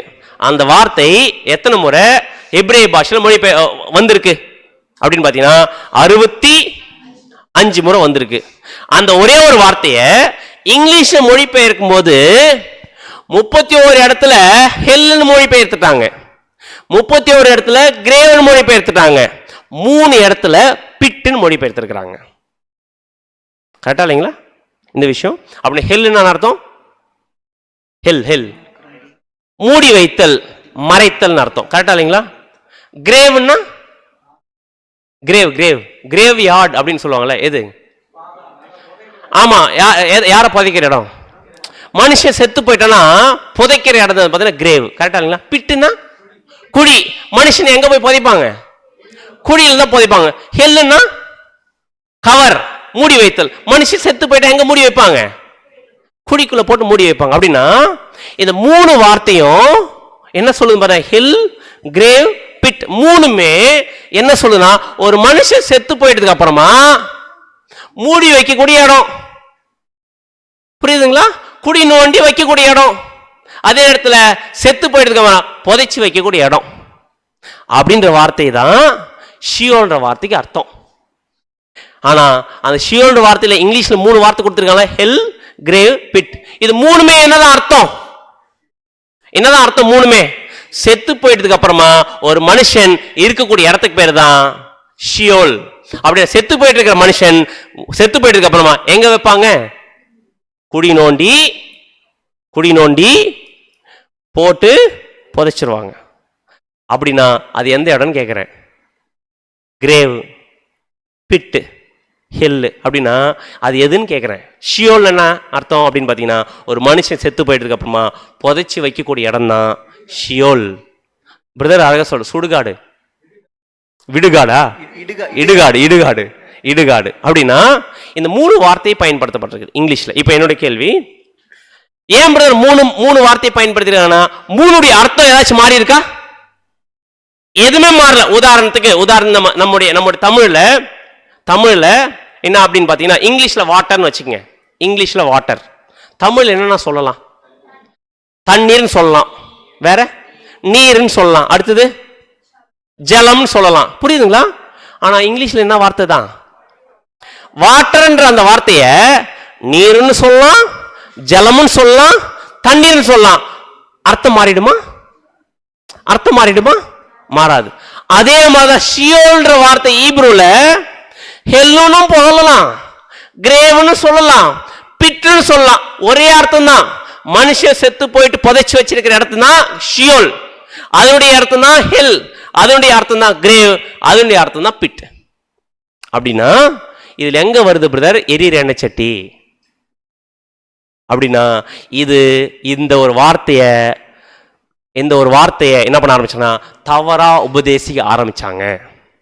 அப்படி தவறா உபதேசிக்கப்பட்டது தான் இன்னைக்கு நம்ம மத்தியில மிகப்பெரிய தாக்கத்தை உண்டாக்கி இருக்குது.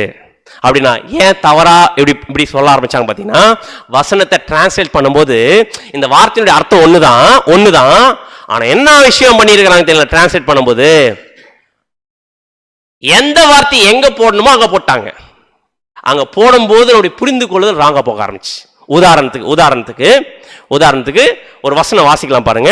யோபு 14:13 யோபு 14:13 நீர் என்னை பாதாளத்தில் ஒளித்து உமது கோபம் தீரும் மட்டும் என்னை மறைத்து என்னை திரும்ப நினைக்கும்படிக்கு எனக்கு ஒரு காலத்தை குறித்தால் நலமாயிருக்கும். அப்படின்னா இது யாரை பத்தி பேசுது? யாரை பத்தி பேசிட்டு இருக்கிறார்? இது யோபு தன்னை பத்தி பேசுறார். யோபு அவரை பத்தி பேசுறார். யோபு நல்லவரா கெட்டவரா? நல்லவர். அப்படின்னா நீர் என்னை பாதாளத்தில் ஒளித்து உமது கோபம் தீரும் மட்டும் என்னை மறைத்து என்னை திரும்ப நினைக்கும்படி எனக்கு ஒரு காலத்தை குறித்தால் நலமா இருக்கும் சொல்லியிருக்கார். அப்ப நீங்க என்ன வார்த்தை யூஸ் பண்ணப்பட்டிருக்குது? பாதாளம் யூஸ் பண்ணப்பட்டிருக்கு. ஏன்? இது யாரை பத்தி பேசுது? யோபு பத்தி பேசுது. அதனால பாதாளம் போட்டாங்க. இதே இன்னொரு வசனம் வாசிக்கலாம் பாருங்க. சங்கீதம் 9:17 9 சங்கீதம் 17 துன்மார்க்கரும் தேவனை மறக்கிற எல்லா ஜாதிகளும் நரகத்திலே தள்ளப்படுவார்கள். இங்க என்ன வார்த்தை? நரகம். ஏன் நரகம்? துன்மார்க்கரும் தேவனை மறக்கிற எல்லா ஜாதிகளும் போது இது யாரை பத்தி பேசுற மாதிரி இருக்குது? ஒரு தப்பான ஆளை பத்தி பேச மாதிரி. கரெக்டா இல்லைங்களா இந்த வசனம்? அப்படின்னா துன்மார்க்கர் அப்படின்னா மோசமான ஆளு. தேவனை மறந்துடுறவங்க அப்படியேப்பட்டவங்க எங்க போடுவாங்க? நரகத்திலே தள்ளப்படுவார்கள். அப்படின்னா அங்க பாதாளம் மொழிபெயர்த்திருக்கிறாங்க, இங்க நரகம்னு மொழிபெயர்த்திருக்கிறாங்க. ஆனா இந்த வார்த்தை இருக்கு இல்லைங்களா, இந்த வார்த்தைய அங்க யோபு பத்தி பேசும்போது கூட என்ன வார்த்தையும் போட்டிருக்கலாம், நரகம் போட்டிருக்கலாம். ஏன் நரகம் போட்டிருக்கலாம்? அதனுடைய அர்த்தம் ஒண்ணுதான். கரெக்டாங்களா? பாதாளமும் போடலாம், நரகம் போடலாம். அதே மாதிரி சங்கீதத்துல துன்மார்க்கரும் தேவனை மறக்கிற எல்லா ஜாதிகளும் பாதாளத்தில் தள்ளப்படுவார்கள் போடலாம், நரகத்தில் தள்ளப்படுவாங்க போடலாம். ஆனா எப்படி காமிச்சாங்க பாத்தீங்கன்னா, யோபுக்கு நரகம் போட்டா, ஏன்னா நரகம்ன்ற கான்செப்ட் நீங்க எப்படி வந்திருக்குது? ஒரு தப்பான மோசமானவங்க போற இடம் நரகம்.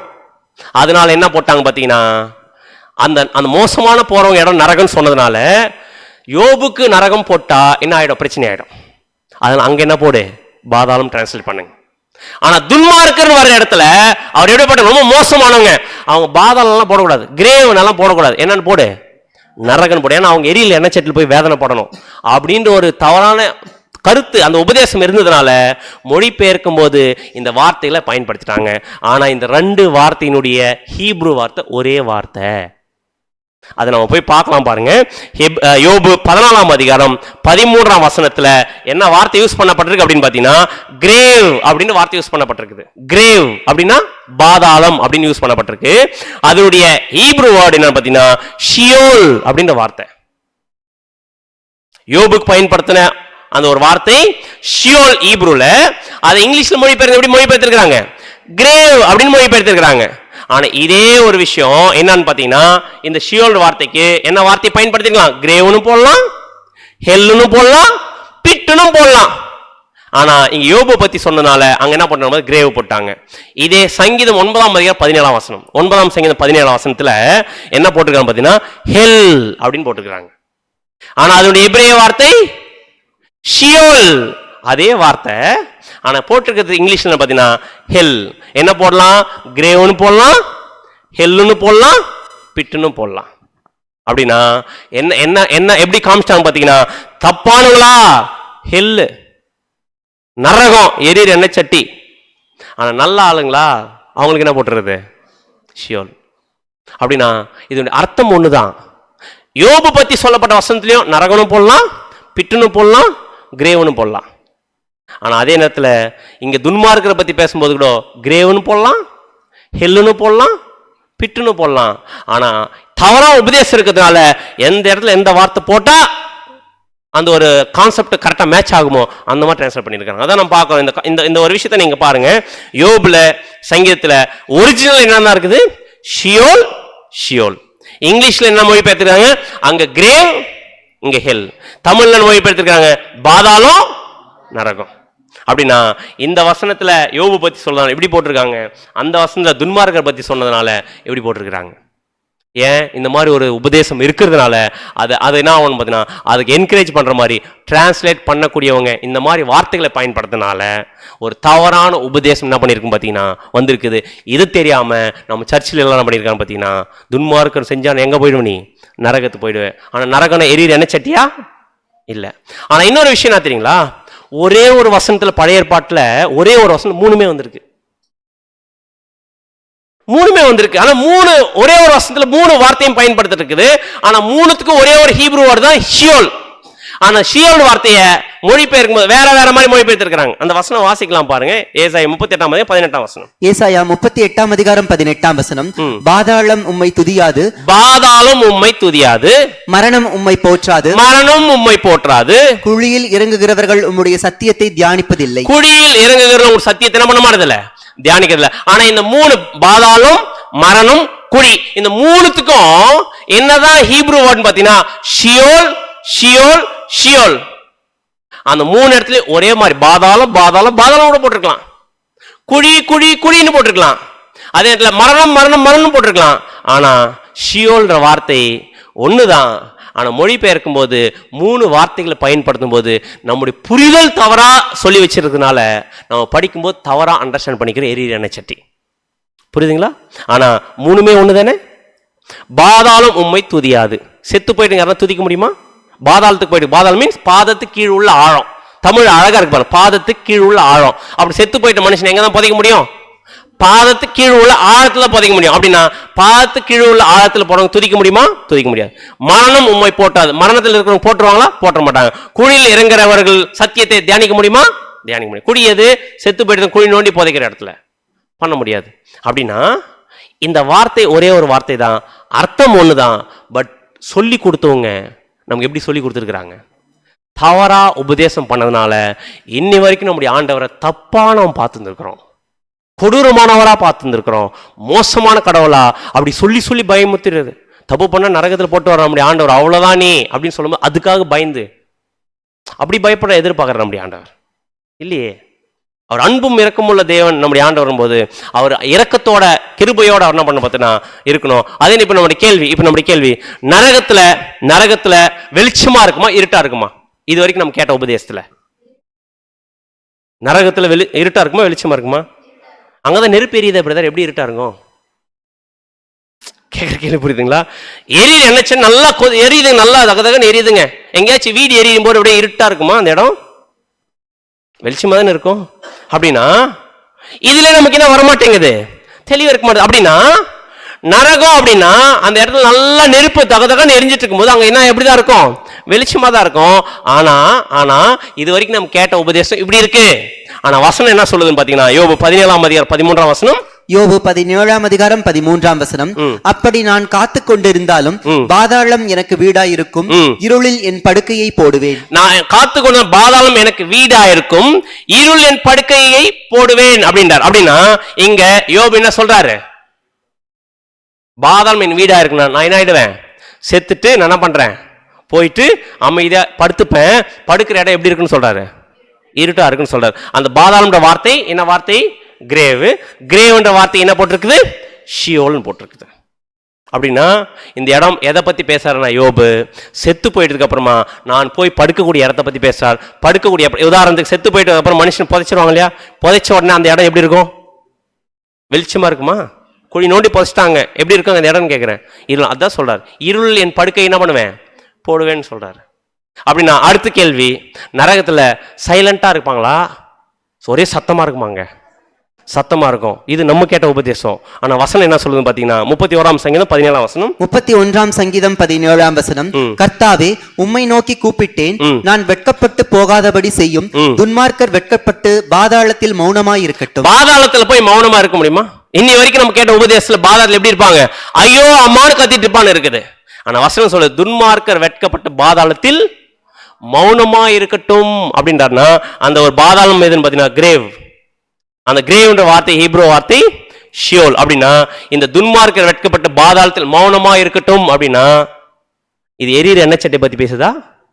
அப்படின்னா இந்த எங்க வசனமே எதை சொல்லணும்னு பாத்தீங்கன்னா நம்ம வச்சுனுக்கிற உபதேசத்துக்கும் வசனம் மேட்ச் ஆகல. நெருப்பு எரிஞ்சிட்டு இருக்குதுன்றாங்க, வெளிச்சமா தான் இருக்கணும். வசனம் சொல்லி இருட்டா இருக்கணும். அதே நாங்க ஐயோ அம்மா கத்திட்டு இருப்போம், ஒரே சத்தமா இருக்கும், கூக்குரலா இருக்கும் நம்ம நினைக்கிறோம். ஆனா வசனம் சொல்லுது பாதாளம் எப்படி இருக்கும்? பாதாளத்துல மௌனமா இருப்பாங்க, அப்படின்னு அமைதியா இருப்பாங்க. அப்படின்னா இதெல்லாம் வச்சு பார்க்கும்போது நரகம்ன்றது எந்த இடம் அப்படின்னு இப்ப நம்மளோட கேள்வி, செத்து போயிட்டதுக்கு அப்புறமா புதைச்சிட்டாங்க அந்த இடம் எப்படி இருக்கும்? வெளிச்சமா இருக்குமா, இருட்டா இருக்குமா? இருட்டா இருக்கும். இப்ப செத்து போயிட்டு பாதாளத்துல போயிட்டா ஏதாச்சும் பேச முடியுமா? எப்படி இருப்பார்? செத்து போயிட்டாரு ஒருத்தர் மௌனமா இரு. அப்பனா இது இந்த வசனங்கள்லாம் எதை சொல்லுது? என்ன சொல்லுது? செத்து போயிட்டதுக்கு அப்புறமா ஒரு மனுஷன் இருக்கக்கூடிய இடத்தை பற்றி தான் பேசுதே தவிர இது வரைக்கும் எந்த வசனமோ எரியிற எண்ணெய் சட்டியை பத்தி நான் பண்ணல, பேசல. அப்படின்னா செத்து போயிட்டு மௌனமா இருப்பாங்களா? யார் மௌனமா இருப்பாங்க? செத்து போயிட்டு மௌனமா இருப்பாங்கன்னு சொல்றோம். அப்படின்னு வசனத்துல அப்படி இருக்குதா செத்து போன மௌனமா இருப்பாங்கன்னு? வசனம் வாசிங்களா பாருங்க. 115 சங்கீதம் 17 வசனம். 115 சங்கீதம் 17 வசனம். மரித்தவர்களும் மௌனத்தில் இறங்குகிற அனைவரும் கர்த்தரை துதியார்கள். மரிச்சவங்களும் மௌனத்தில் இறங்குகிற அனைவரும் யாரை துதிக்க முடியாது? அப்படின்னா கர்த்தரை துதிக்க முடியாது. ஏன்னா ஒருத்தர் செத்து போயிட்டா அவங்க அமைதியா படுத்துக்க வேண்டியதுதான். யாரை துதிக்க முடியாது? கர்த்தரை துதிக்க முடியாது. அப்படின்னா இந்த வசனம் என்ன சொல்லுதுன்னு பாத்தீங்கன்னா, ஒரு மனுஷன் மௌனமா இருக்கிறான்னா எந்த கண்டிஷன் போயிட்டான்னு அர்த்தம்? செத்து போயிட்டான்னு அர்த்தம். மரித்தவர்களும் மௌனத்தில் இருக்கிற அனைவரும் கர்த்தரை துதியார்கள். அதனாலதான் வசனம் சொல்லுது, செத்து போயிட்டதுக்கு அப்புறமா, மண்ணுக்குள்ள போயிட்டதுக்கு அப்புறமா, கல்லறைக்குள்ள போயிட்டதுக்கு அப்புறமா நீங்க தேவனை துதிக்க முடியாது, தேவனை மகிமைப்படுத்த முடியாது, தேவனுக்கு ஏதாச்சும் செய்யணும்னு நினைச்சா செய்ய முடியாது. அதனால உயிரோடு இருக்கும்போது உன்னால எவ்வளவு முடியுமோ என்ன பண்ணிடுங்க, செஞ்சிருங்க. அதான் வசனம் வாசிக்கலாம் பாருங்க. பிரசங்கி 9 அதிகாரம் 10 வசனம். பிரசங்கி 9 அதிகாரம் 10 வசனம். செய்யும்படி உன் கைக்கு நேரிடுகிறது எதுவோ அதை உன் பலத்தோடே செய். நீ போகிற பாதாளத்திலே செய்கையும் வித்தையும் அறிவும் ஞானமும். நல்லா கவனிங்க. செய்யும்படி உன் கைக்கு நேரிடு எதுவோ அது உன் முழு பலத்தோடு செய். அப்படின்னா இப்போ எவ்வளவு நம்முடைய ஆண்டவருக்காக செய்ய முடியுமோ இப்ப என்ன பண்ணிடுங்க, நீங்க எவ்வளவு முடியுமோ செஞ்சிருங்க. எவ்வளவு சத்தியத்தை கேட்க முடியுமோ கேட்டுருங்க. எவ்வளவு சத்தியத்தை கீழ்ப்படியுமோ கீழ்ப்படிஞ்சிருங்க. நீ போகிற பாதாளத்தில் செய்கையும் வித்தையும் அறிவும் ஞானமும் இல்லையே அப்படின்னு நான் அர்த்தம்னா, உயிரோடு இருக்கும் போது இதெல்லாம் பண்ண முடியும். நம்ம பாதாளத்துக்கு போயிட்டா, அதாவது குடிக்குள்ள போயிட்டா, அங்க போயிட்டு ஏதாச்சும் செய்ய நினைச்சா செய்ய முடியுமா?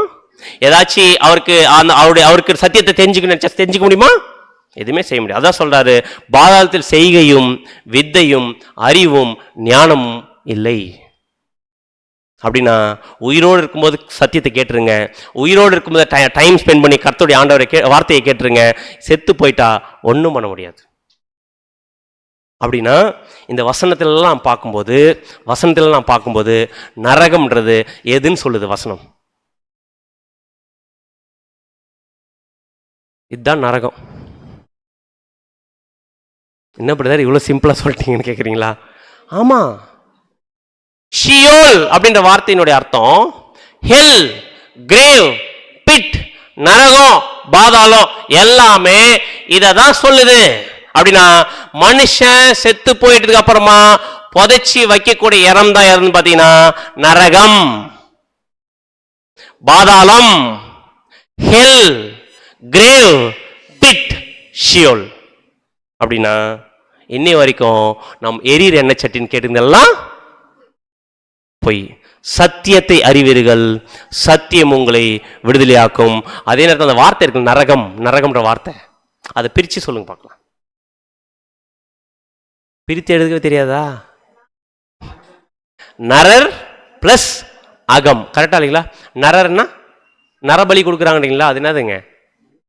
மனுஷனை பலியை கொடுத்தா நரபலின்னு சொல்லுவாங்க. அப்ப நரர்னா மனுஷன், அகம்னா அகத்தின் அழகு முகத்தில் தெரியும்ன்றாங்க இல்லையா? அப்படின்னு அகம்னா நான் கேட்கிறேன் உள்ளே.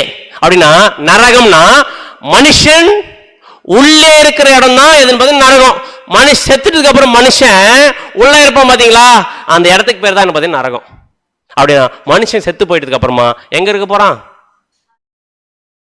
குழிக்குள்ள இருக்க போறான். அதுதான் நரகம். அப்படின்னா இப்போ உங்ககிட்ட கேள்வி, காஞ்சிபுரத்தில் எத்தனை நரகம் இருக்கு? நரகம் இருக்கா? பார்த்துட்டு இருக்கீங்களா? பார்த்துருக்கீங்க? அங்கே எதனா சத்தம் வருதா? அமைதியாக இருப்பாங்க, இருட்டா இருக்கும், உள்ள புதைஞ்சி. இதுதான் நரகம். அப்படின்னா பூமியில நோண்டி ஏதோ ட்ரில் பண்ணி உள்ள இருந்து புகையெல்லாம் வராது. நம்ம செத்து போயிட்டதுக்கு அப்புறம் எங்கெங்க கல்லறை இருக்குதோ, சிம்பிளா சொல்லலாம், கல்லறை எங்கெங்கெல்லாம் பாக்குறீங்களோ அதெல்லாம் என்னதுங்க? நரகம். அதான் கிரேவ், அதான் பிட். அப்படின்னா வசனம் இப்போ யோசிச்சு பாருங்க, பாவத்தின் சம்பளம் நரகமா மரணமா?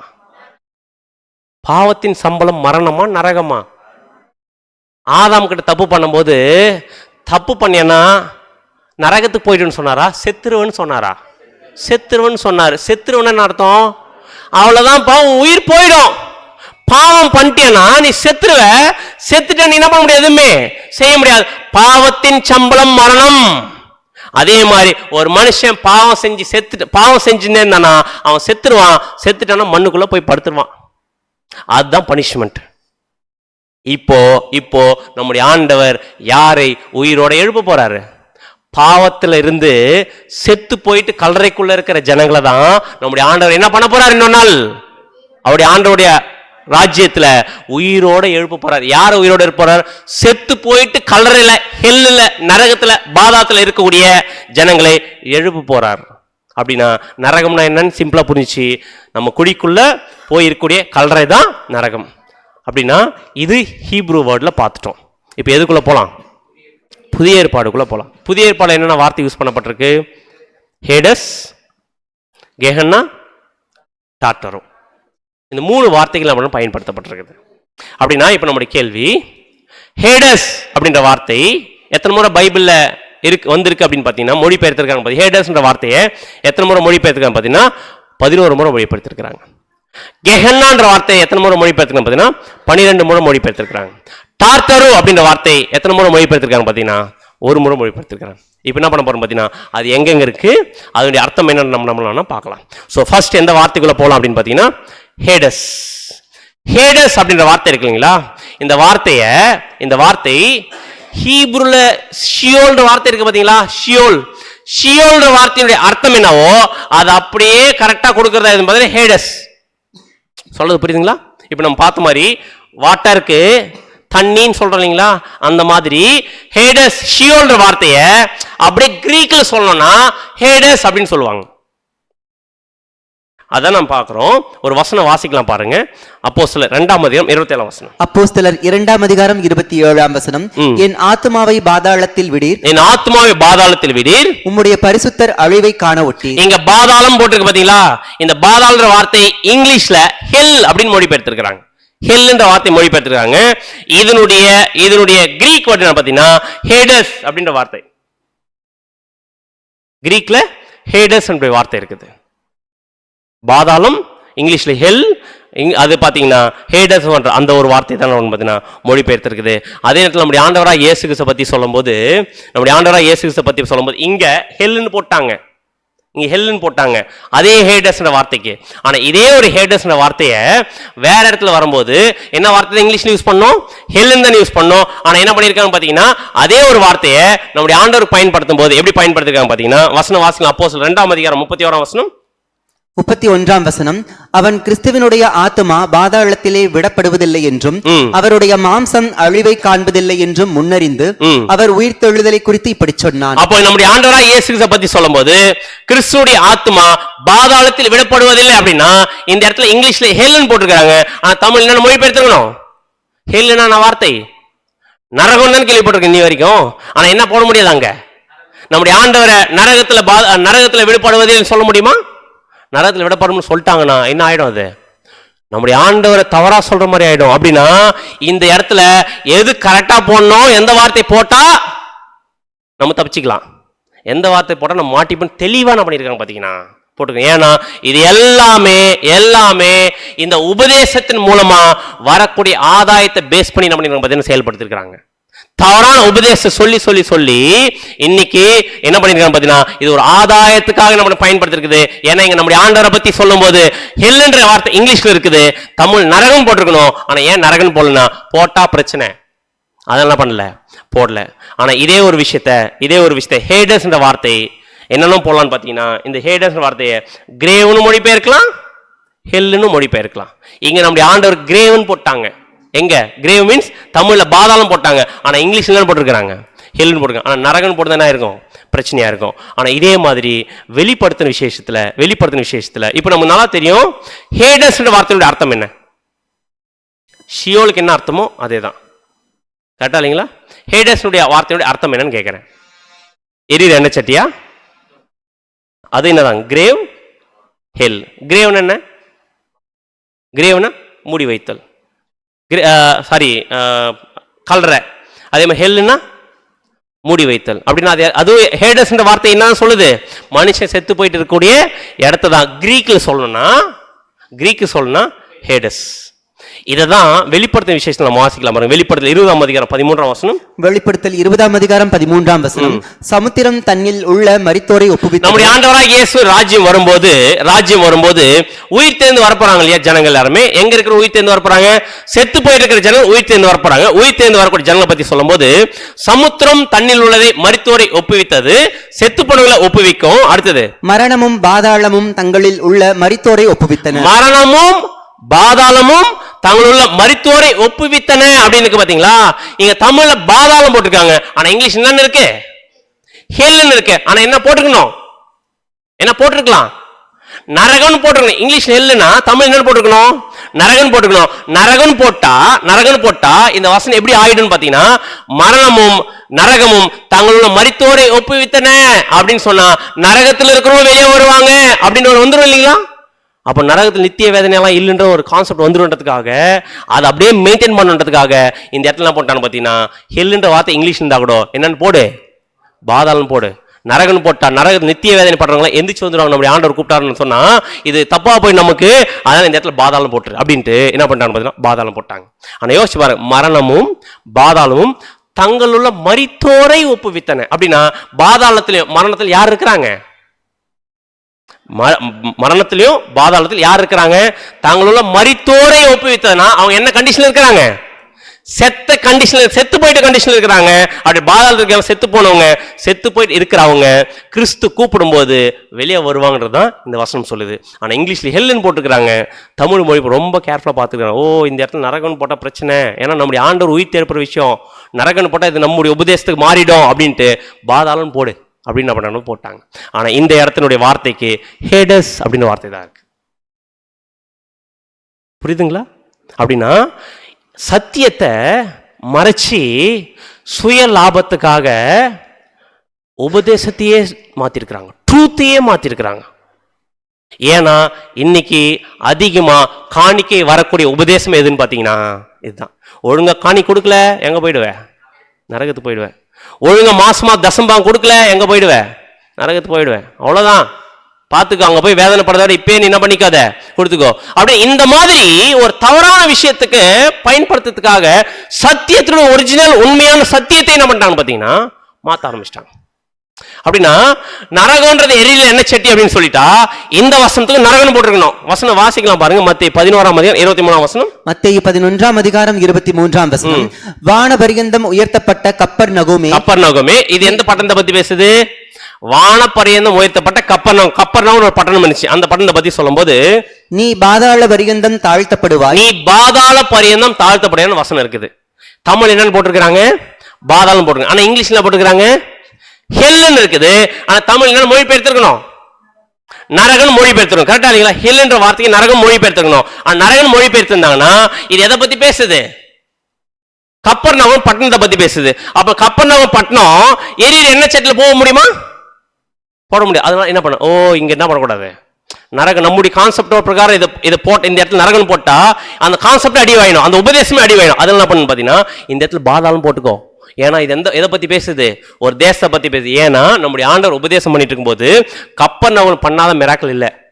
அவ்வளோ நல்லா நம்முடைய ஆண்டவர் பத்தி தெரிஞ்ச அந்த ஜனங்க கீழ்ப்படியா போனதுனால நம்முடைய ஆண்டவர் சொல்றாரு, வானபரியந்தம் உயர்த்தப்பட்ட கப்பர்நகூம்னா அந்த கப்பர்நகூம் பண்ண அந்த மிராக்கிளை பார்த்து அந்த டைம்ல இருக்கிற ஜனங்கள் எல்லாம் வானபரியந்தம் வரைக்கும் அந்த பேர் புகழ் இருந்துச்சு கப்பர்நகூமுக்கு.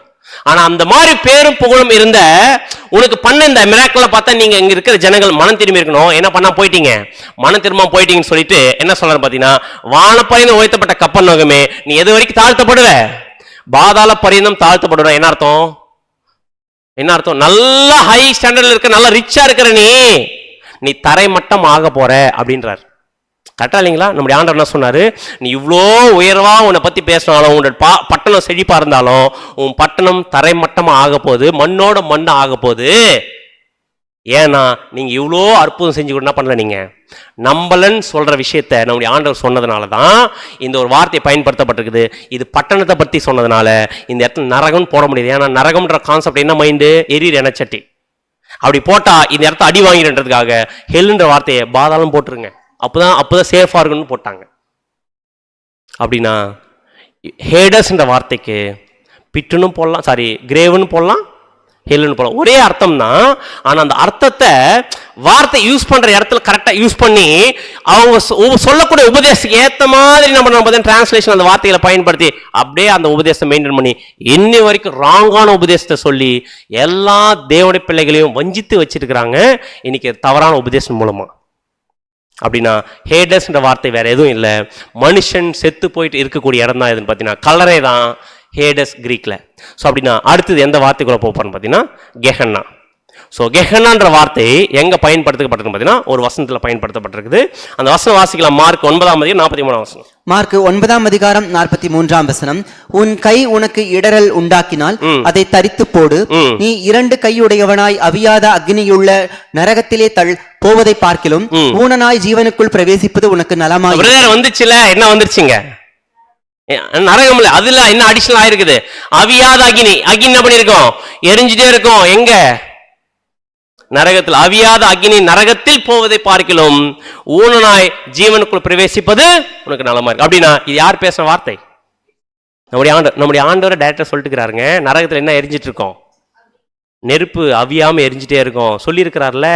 அப்படின்னு நம்ம என்ன பண்ணலாம் பார்த்தீங்கன்னா யோசிக்கலாம். இப்ப நம்முடைய கேள்வி, இந்த நரகம் எரியிற எண்ணெய் சட்டி, அங்க அவியாத அக்னி அப்படி எரிஞ்சிட்டே இருக்கும் அப்படின்னா மற்ற வசனத்தை நம்ம டைரக்டா எடுத்துக்கணும். கரெக்டா இல்லைங்களா? சொல்ற விஷயம் புரியுதுங்களா? நரகம் அப்படின்றது எரியிற இடம் அப்படின்னு எடுத்துக்கிட்டா, இந்த வசனனுடைய அர்த்தத்தை அப்படி எடுத்துக்கிட்டா மற்ற எல்லா வசனத்தையும் என்ன பண்ணிக்கணும்? இதுல இருக்கிற வார்த்தைகள் எல்லாம் டைரக்டா எடுத்துக்கணும். கரெக்டா இல்லைங்களா? அப்படின்னா நம்முடைய ஆண்டவர் என்ன சொல்றாரு பார்த்தீங்கன்னா, நம்முடைய ஆண்டவர் இதை செய்ய முடியுமா மட்டும் சொல்லுங்க. உன் கை உனக்கு இடர்கள் உண்டாக்கினால் அதை தரித்து போடு, நீ 2 கையுடையவனாய் அவியாத அக்னி நரகத்தில் போவதை பார்க்கிலும் ஊனனாய் ஜீவனுக்குள் பிரவேசிப்பது உனக்கு நலமாயிருக்கும் அப்படின்ற ஒரு வசனம் சொல்லியிருக்காரு நம்முடைய ஆண்டவர். கீழ்ப்படியுமா கீழ்ப்படி கூடாதா? அப்படி பண்ணலனா, இவர் சொல்ற மாதிரி பண்ணலனா நம்ம எங்க போயிடும் சொல்றார்? அவியாத அக்னியில நரகத்தில் போயிடும். அப்படின்னா எரியிற எண்ணெய் சட்னி வச்சுக்கலாம், அது அப்படியே லிட்டரலா கூட எடுத்துக்கலாம். அப்படின்னா மற்ற எல்லா வார்த்தையும் என்ன பண்ணி நம்ம லிட்டரலா எடுத்துக்கலாம். அப்படின்னா நம்ம கை இன்னைக்கு இடர்கள் உண்டாக்கிச்சுன்னா நல்லா கவனிங்க. இன்னைக்கு ஃபுல் டே, இன்னிலிருந்து நாளை வரைக்கும் நம்ம எல்லாம் வேலை செய்ய போறோம். ஏதாச்சும் இந்த கை தப்பு பண்ணிச்சுன்னா என்ன பண்ணிடலாம்? என்ன சொல்லியிருக்க நம்முடைய ஆண்டவர்? உன் கை உனக்கு இடர்கள் உண்டாக்கினால் அதை தரித்து போடு. தரித்து போடுனா வெட்டி போட்டுரு. 2 கையுடையவனாய் நீ அவியாத அக்னி நரகத்தில் போறதை விட ஒற்றை கையனாய் நீ எதுக்குள்ள பிரவேசி? ஜீவனுக்குள்ள பிரவேசி. இந்த கை தப்பணிச்சு, அடுத்து நாளைக்கு இந்த கை தப்புனுது, என்ன பண்ணிடலாம்? ஒருவேளை வெட்டுறதுக்கு இன்னொரு கை இல்லைன்னு சொல்லுங்க, ஆள் கூட ரெடி பண்ணி வச்சுக்கலாம். நல்லா வெட்டுற ஷார்ப்பா என்ன பண்ண வெட்டி வைக்கலாம். அப்படின்னா அப்படி வெட்டிட்டா பரலோகத்துல எல்லாரும் எப்படிதான் இருப்போம்? ஊனனாய் ஜீவனுக்குள்ள பிரவேசிப்பது நலமா இருக்கும் அப்படின்றார். அப்படி இது லிட்டரலா எடுத்துக்க முடியுமா? இந்த வசனத்தை லிட்டரலா எடுத்துக்கிறோம்னா அடுத்த வாரம் வரும்போது ஒரு கை ஒரு காலம் இல்லாத வந்து உட்காந்தா கரெக்டா இருக்குமா? லிட்டரலா எடுத்துக்கிட்டு அப்படிதான் புரிஞ்சுக்கணும். கரெக்டா இல்லைங்களா? அப்படின்னா இந்த வசனம் நம்முடைய ஆண்டவர் பேசியிருக்கிற விஷயம் என்னன்னு கண்டுபிடிக்கணும். ஒரு வார்த்தை மட்டும் நமக்கு தேவையா இருக்குது, நம்ம சொல்லிட்டு இருக்கிற அந்த தவறான உபதேசம் மேட்ச் ஆகுதுன்றதுக்கு அந்த வார்த்தையை மட்டும் எடுத்துக்கினா மேல இருக்கிறதால நம்ம ஃபாலோ பண்ணக்கூடாதா? அப்ப ஃபாலோ பண்ணணும்ல. தப்பு பண்ணணும், வெட்டணும் இல்லையா? வெட்ட முடியுமா? அப்படின்னா அடுத்த வசனம், சரி இந்த வசனம் எப்படி இருக்கு, அடுத்த வசனம் பார்க்கலாம் பாருங்க. அது மார்க் 9:43 தொடர்ந்து வாசிக்கும். அடுத்த வசனம் 44 அங்கே அவர்கள் புழு சாகாமலும் அக்னி அவியாமலும் இருக்கும். 45 உன் கால் உனக்கு இடறல் உண்டாக்கினால். அடுத்து வந்துட்டாருங்க, கையை விட்டாரு. இப்ப அடுத்து எதுக்கு வந்திருக்காரு? காலுக்கு வந்திருக்கிறார். வாசிங்க.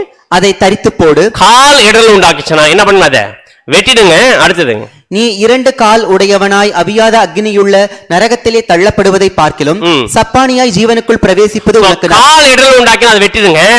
2 கால் உடையவனாய் அவியான அக்னியத்தில் போறதை விட ஒற்றை கால்னா எங்க போங்க?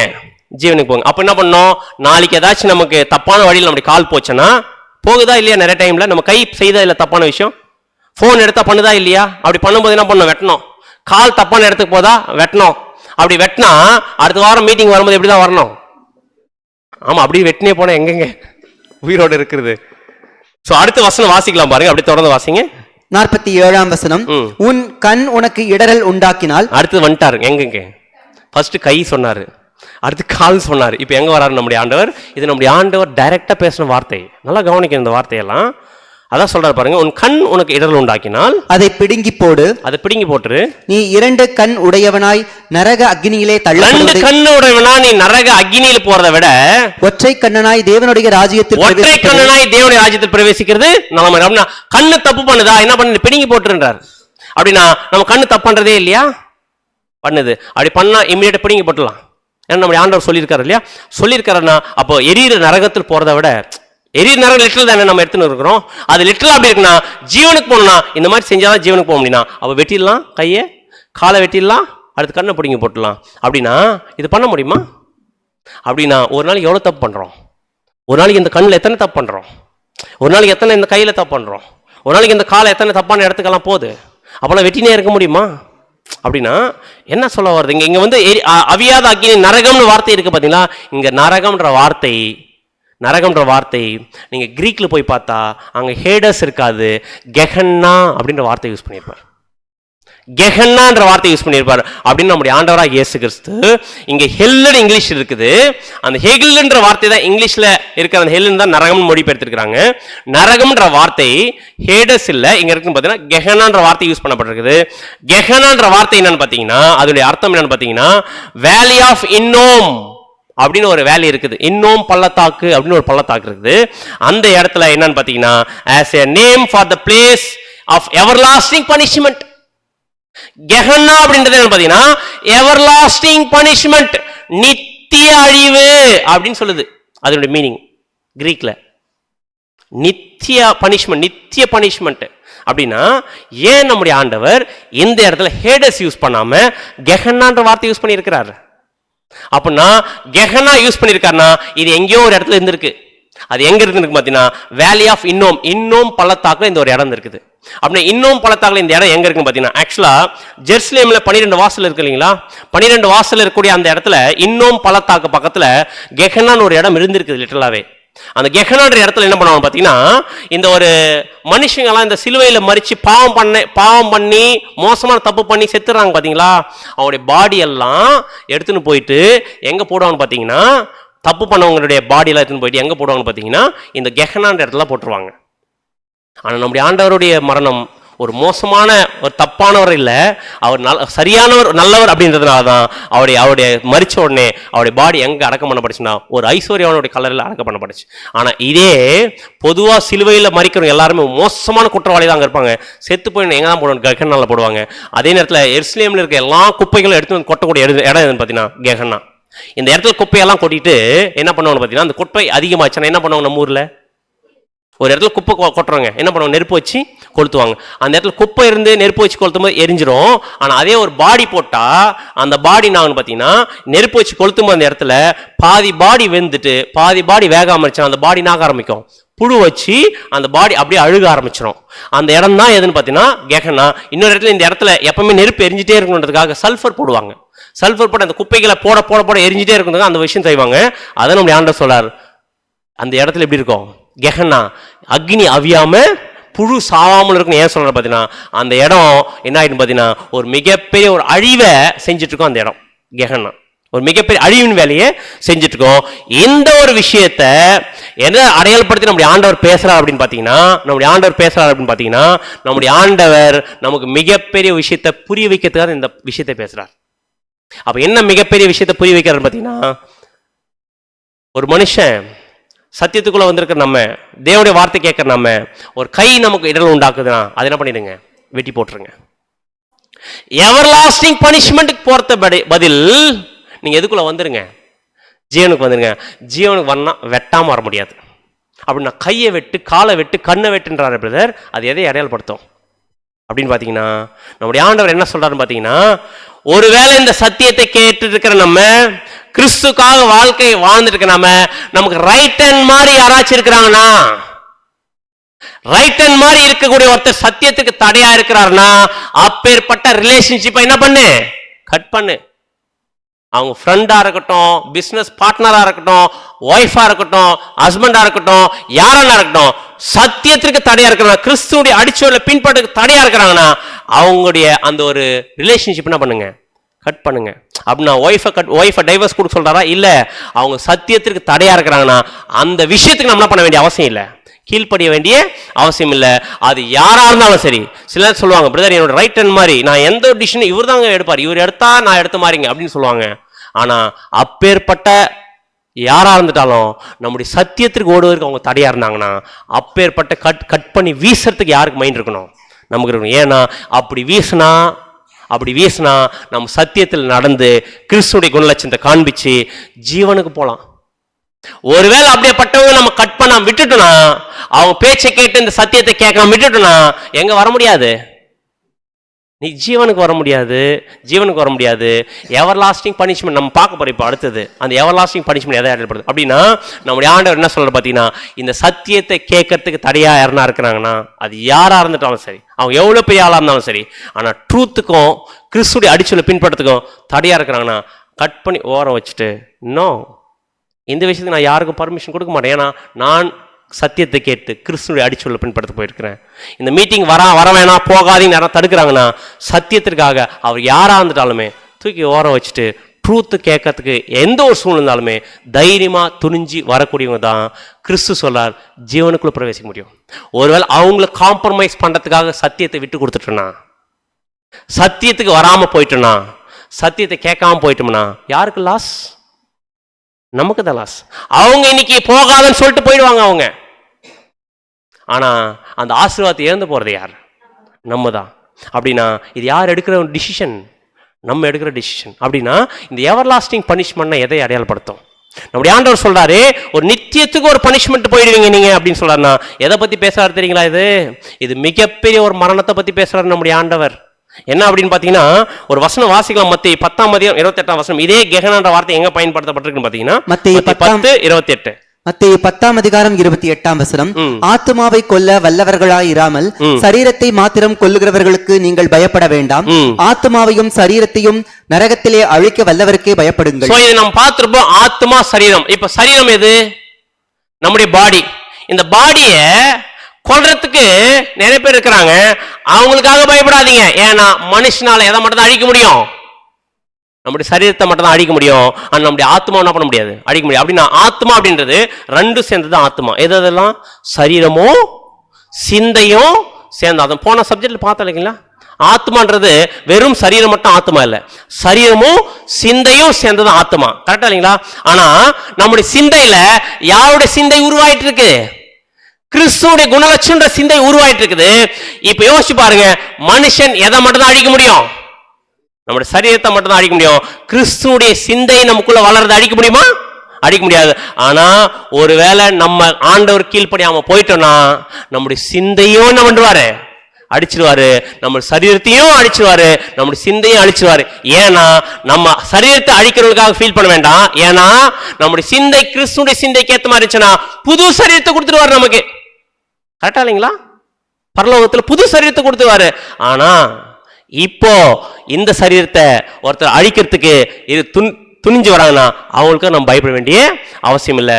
ஆனா நம்முடைய சிந்தையும் நம்முடைய சரீரத்தையும் அழிக்கிறதுக்கு வல்லமை யாருதான் பார்த்தீங்கன்னா நம்முடைய ஆண்டவருக்கு. அப்படி அழிச்சிட்டாருன்னா நீங்களும் நானும் வேற சரீரம் வாங்கிக்க முடியுமா? பரலோகத்துக்கு போக முடியுமா? போக முடியாது. அப்படின்னா அந்த மாதிரி ஒரு வல்லமை யாருக்கு தான் இருக்கு? நம்முடைய ஆண்டவருக்கு. அப்ப நம்முடைய ஆண்டவர் எப்போ நம்முடைய சிந்தையும் நம்முடைய சரீரத்தை அழிச்சிடுவாரு? எப்ப அழிச்சிடுவாரு? அவருக்கு ஏத்த மாதிரி நம்ம சரியான சத்தியத்தை கேட்டு அவருக்கு ஏத்த மாதிரி வாழ்க்கை வாழலைன்னா ரெண்டுமே அழிஞ்சிரும். அப்போ நமக்கு பரலோகத்தில் என்ன பண்ண முடியாது, போக முடியாது. அப்படின்னா எந்த கண்டிஷன் போயிடும் அப்படின்னு பார்த்தீங்கன்னா, சரீரத்தையும் சிந்தையும் நம்முடைய ஆண்டவர் அழிச்சிட்டாருன்னா நித்தியம் மரணம். கரெக்டா இல்லைங்க? இப்போ மரிச்சுனுக்கிறது கிறிஸ்து என்ன பண்ணிட்டாரு பார்த்தீங்கன்னா அந்த மரணத்தை நித்திரி ஆக்கிட்டார். கரெக்டா இல்லைங்களா? இப்போ நம்ம எல்லாரும் செத்துட்டு இருக்கோம் இல்லையா? செத்துட்டு நம்ம எல்லாருமே மரணத்துல நம்முடைய ஆண்டவர் என்ன பண்ண போறாரு? எழுப்ப போறாரு. ஆனா நம்ம இவ்வளவு தூரம் சத்தியத்தை தெரிஞ்சுட்டு அது கீழ்ப்படியாம நம்முடைய ஆண்டவருக்கு விரோதமா பண்ணிட்டு இருந்தோம்னா நித்தியத்துக்கு நம்ம அழிச்சிருவார். அந்த நித்தியத்துக்கு அழிச்சிருவார்ன்றதான் நம்முடைய ஆண்டவர் சொல்றாரு, அவியாத அக்னின்ற நரகத்தில் போட்டுருவார். அவியாத அக்னி நரகம்னா எரியிற எண்ணெய் சட்டி இல்ல. நரகம் நம்ம நல்லா தெரியும். எதுன்னு பாத்தீங்கன்னா மனுஷன் செத்து போயிட்டு இருக்கிற இடம். ஆனா அவியாத அக்னி நரகம் எதை அடையாளப்படுது பாத்தீங்கன்னா, அது 2ஆம் மரணத்தை அடையாளப்படுத்துது. 2ஆம் மரணம், முதல் மரணம் ஆதாம் மூலம் வந்துச்சு. அதுக்கு நம்முடைய ஆண்டவர் என்ன பண்ணிட்டாரு? பலி கொடுத்து நம்முடைய ஆண்டவர் என்ன பண்றாரு பாத்தீங்கன்னா நம்மளை உயிர் எழுப்ப போறாரு. கரெக்டா இல்லைங்களா? ஆனா ரெண்டாம் மரணத்துக்குள்ள ஒருத்தர் போயிட்டாங்கன்னா அவங்களுக்கு என்ன இல்லவே இல்லை, உயிரோடவே வரவே முடியாது. அதான் வசனம் சொல்லுது. வெளிப்படுத்தல் 21 அதிகாரம் 8 வசனம். வெளிப்படுத்தல் 21 அதிகாரம் 8 வசனம். பயப்படுகிறவர்களும் அவிசுவாசிகளும் அருவருப்பானவர்களும் கொலைபாதகரும் விபச்சாரக்காரரும் சூனியக்காரரும் விக்கிரக ஆராதனைக்காரரும் பொய்யர் அனைவரும் இரண்டாம் மரணமாகிய அக்னியும் கந்தகமும் எரிகிற கடலிலே பங்கடைவார்கள். அப்படின்னா இந்த வசனம் எதை சொல்லுதுன்னு பாத்தீங்கன்னா அக்னியும் கந்தகம் அப்படின்னா அங்க நம்முடைய ஆண்டவர் சொல்றாரு பாத்தீங்கன்னா எரிகிற அக்னி நரகம் சொன்னார் பாத்தீங்கன்னா அது இந்த வார்த்தையை சொல்றாரு. இந்த ஒரு விஷயத்தை கோட் பண்றாரு. என்ன சொல்ற பாத்தீங்கன்னா ரெண்டாம் மரணத்தை பத்தி பேசுறாரு. ஏன்னா அக்னியும் கந்தமும் எரிகிற கடலிலே பங்கடை. அப்படின்னா எரிகிற கடல் அப்படின்னா ஒரு பெரிய கடல், எரிகிற கடல் இருக்குன்னு வச்சுக்கோங்க. அந்த இடத்துல எது போட்டாலும் என்ன பண்ணிடும், அதை அழிச்சிடும். அப்படின்னா என்ன சொல்றாரு நம்முடைய ஆண்டவர், அந்த மாதிரிதான் ரெண்டாம் மரணம் இருக்குதான். அப்படின்னா ஒருத்தர் மறிச்சிட்டாங்கன்னா, இந்த மாதிரி ரெண்டாம் மரணத்துக்குள்ள ஒருத்தர் போயிட்டாங்கன்னா மறுபடியும் அவங்க என்ன பண்ண முடியாது, உயிர் தேர்ந்து வர முடியாது. அதான் நம்முடைய ஆண்டவர் சொல்றாரு, பா இந்த ரெண்டாம் மரணத்துக்கு போகாம இருக்கிறதுக்கு என்னென்ன தடைகள் வருதோ அது எல்லாம் எவ்வளோ பெரிய விஷயமா இருந்தாலும் சரி அதை கட் பண்ணி போட்டுருங்க. இந்த இடத்துக்கு போயிடாதீங்க எக்காரணத்து கொண்டோம். செகண்ட் டெத் அப்படின்னா, செகண்ட் டெத்னா நித்தியத்துக்கும் மரணம், அவ்வளவுதான். அவன் மறுபடியும் உயிர் தேர்ந்து வரக்கூடிய நம்பிக்கையே இல்லை. ஆனா இப்ப இருக்கிற நமக்கு என்ன இருக்குது, கிறிஸ்து மூலமா உயிர் தேர்ந்து வரக்கூடிய நம்பிக்கை இருக்குது. ஆனா இப்படி நம்முடைய ஆண்டவர் சொல்ற பிரகாரம் வாழாம போயிட்டோம்னா நம்ம நித்தியத்திற்கும் எந்த கண்டிஷன் போயிடும் பார்த்தீங்கன்னா ரெண்டாம் மரணத்துக்குள்ள போயிடுவோம். இந்த மாதிரி நம்முடைய ஆண்டவர் உயிர்த்தெந்தோட ராஜ்யம் ஸ்டார்ட் பண்ணும்போது உயிர்த்த வரப்பறல எல்லாருமே உயிர்த்தெந்து வரக்கூடிய ஜனங்கள் ஒருவேளை கீழ்ப்படியாம போயிட்டாங்கன்னா அவங்களும் எங்க தான் போவாங்க தெரியுங்களா? வசனம் வாசிக்கலாம் பாருங்க. 96 சங்கீதம் 13 வசனம். 96 சங்கீதம் 13 வசனம். அவர் வருகிறார், அவர் பூமியை நியாயம் தீர்க்க வருகிறார், அவர் பூலோகத்தை நீதியோடும் ஜனங்களை சத்தியத்தோடும் நியாயம் தீர்ப்பார். இந்த வசனம் நம்முடைய ஆண்டவராகிய இயேசு ராஜ்யத்துல அவர் வந்து பண்ணக்கூடிய விஷயம். அவர் வந்து எல்லாரும் உயிர் தீர்ப்பை வச்சு நியாயம் தீர்க்க போறார். அவர் நியாயம் தீர்க்கும் போது என்ன பண்ணுவார் பாத்தீங்கன்னா 145:20. 145 சங்கீதம் 20 வசனம். கர்த்தர் தம்மில் அன்பு கூறுகிற யாவரையும் காப்பாற்றி துன்மார்க்கர் யாவரையும் அழிப்பார். பாத்தீங்களா? அப்போ கர்த்தர் தம்மிடத்தில் அன்பு கூறுகிற யாவரையும் காப்பாற்றி துன்மார்க்கர் யாவரையும் அழிப்பார் அப்படின்னு சொல்லுது. பாத்தீங்களா? கிறிஸ்துடைய ராஜ்யத்தில் எல்லாரும் உயிர் தேர்ப்பை வச்சு சத்தியத்தை சொல்லி கொடுக்கும் போது கீழ்ப்படியாம போகக்கூடிய ஜனங்களை ரெண்டாம் மரணத்துக்குள்ள அமைச்சிருவார். அப்படி முதல் மரணத்துக்கு நம்முடைய ஆண்டவர் உயிர்த்ததில் கொடுக்குறாரு பின்னாடி. ஆனா ரெண்டாம் மரணத்துக்கு கீழ்ப்படியாம போயிட்டாங்கன்னா அவங்களுக்கு என்ன இல்லை, உயிர்த்ததில்லை. அப்படின்னா இந்த ரெண்டாம் மரணத்துக்கு யார் போறாங்க ஃபர்ஸ்ட் அப்படின்னு பாத்தீங்கன்னா, யார் போறாங்க பாத்தீங்கன்னா ஃபர்ஸ்ட் இதுக்கு மெயின் யார் போறதுன்னு பாத்தீங்கன்னா சாத்தான். வசனம் வாசிக்கலாம் பாருங்க. 20 சங்கீதம் 7 வாசிங்க. வெளிப்படுத்தல் 20 அதிகாரம் வசனங்கள் 7 முதல் 10 முடிய. அந்த 1000 வருஷம் முடியும் போது சாத்தான் தன் காவலிலிருந்து நம்முடைய ஆண்டவருடைய ராஜ்யம் 1000 வருஷம் அரசாட்சி பண்ணப்படுறார் இந்த பூமியில. பண்ணி முடிக்கும் போது சாத்தான் காவல் விடுதலை ஆகுவான். பூமியின் 4 திசைகளிலும் உள்ள ஜாதிகளாகிய கோகையும் மாகோகையும் மோசம் போக்கும் படிக்கும் அவர்களை யுத்தத்திற்கு கூட்டிக் கொள்ளும் படிக்கும் புறப்படுவான். அவர்களுடைய தொகை கடற்கரை மணலத்தனையாயிருக்கும். அவர்கள் பூமியெங்கும் பரம்பி பரிசுத்தவான்களுடைய பாளையத்தையும் பிரியமான நகரத்தையும் வளைந்து கொண்டார்கள். அப்பொழுது தேவனால் வானத்திலிருந்து அக்னி இறங்கி அவர்களை பட்சித்து போட்டது. மேலும் அவர்களை மோசம் போக்கின பிசாசானவன் மிருகம் கள்ளத்தீர்க்கதரிசி ஆகிய இடமாகிய அக்னியும் கந்தகமுமான கடலிலே தள்ளப்பட்டான். சாத்தானும் சேரக்கூடிய டீமும் எங்க போட்டு வரும் பாத்தீங்கன்னா அக்னியும் கந்தகமான கடலிலே தள்ளப்பட்டான். அப்படின்னா சாத்தான் அந்த ரெண்டாம் மரணத்துக்குள்ள என்ன பண்ண பாத்தீங்கன்னா நித்திய அழிவு யாருக்கு வரப்போகுது, சாத்தானுக்கு. அந்த நித்திய அழிவுக்கு சாத்தான் போறான்.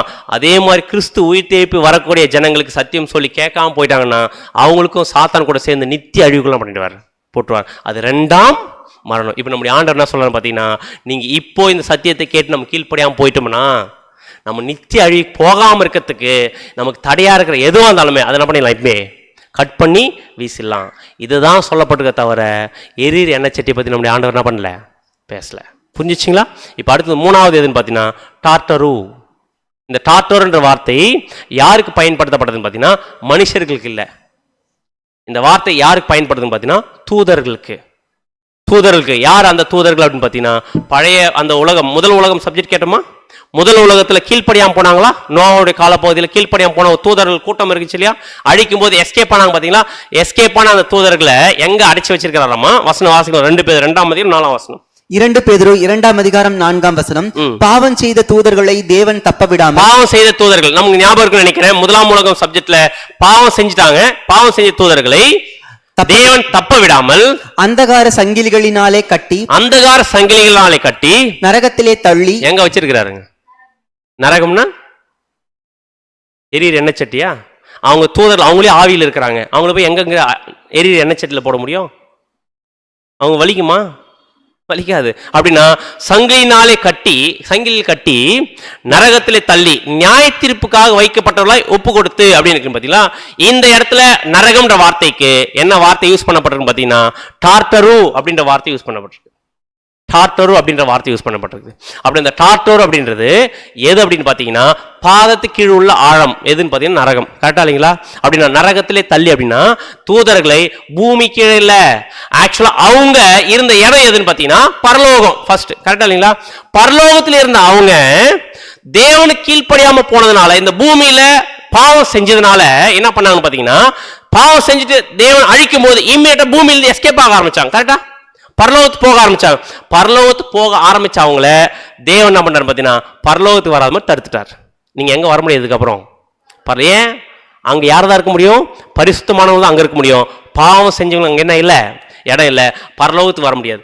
பூமியில் வந்தா என்ன பண்ணிட்டாங்க? பூமிக்கு வந்து என்ன பண்ணாங்க? அவங்க பாவம் செஞ்சுட்டாங்க. நீங்க பூமியில மனுஷ சரீரமும் எடுக்க முடியாது, பரலோகத்தில் நீங்க வரவும் முடியாது. அப்படின்னு எங்க கட்டி வச்சிருக்கிறார்? அவங்கள அந்தகார சங்கிலினாலே கட்டி. அப்படின்னா தேவனுடைய பாதத்துக்கு கீழே அந்த ஒரு அந்தகாரத்துல என்ன பண்ணிருக்காங்க பாத்தீங்கன்னா, கட்டி லிமிட் பண்ணி வச்சிருக்காரு. யாருன்னு பாத்தீங்கன்னா பாவம் செஞ்ச தூதர்கள். அந்த இடத்துல இருக்கக்கூடியவங்களுக்கு என்ன பேருன்னு பாத்தீங்கன்னா டார்டரு அப்படின்னு ஒரு இடத்துல இருக்கிறாங்க. டார்டரு வேற எதுவும் இல்ல, இந்த வான மண்டலத்துல இருக்கக்கூடிய இடம். இந்த இடத்துல தான் இவங்களுடைய லிமிட்டை கட்டி வச்சிருக்காரு நம்முடைய ஆண்டவர். பரலோகத்துக்கு போக முடியாது, பூமிக்கு வர முடியாது, ஒரு லிமிட் வரைக்கும் தான் நீங்க இருக்க முடியும். இததான் இங்க இருக்கிறாங்க. இவங்களை பத்தி சொல்லும் போது வசனம் எப்படி சொல்லுது பாத்தீங்கன்னா, எபேசியர் 6ஆம் அதிகாரம் 12ஆம் வசனம். எபேசியர் 6ஆம் அதிகாரம் 12ஆம் வசனம். ஏனென்றால் நாம் மனிதர்களோடு மட்டும் போராடுவதில்லை. இது வந்து ERV டிரான்ஸ்லேஷன். வாசிங்க.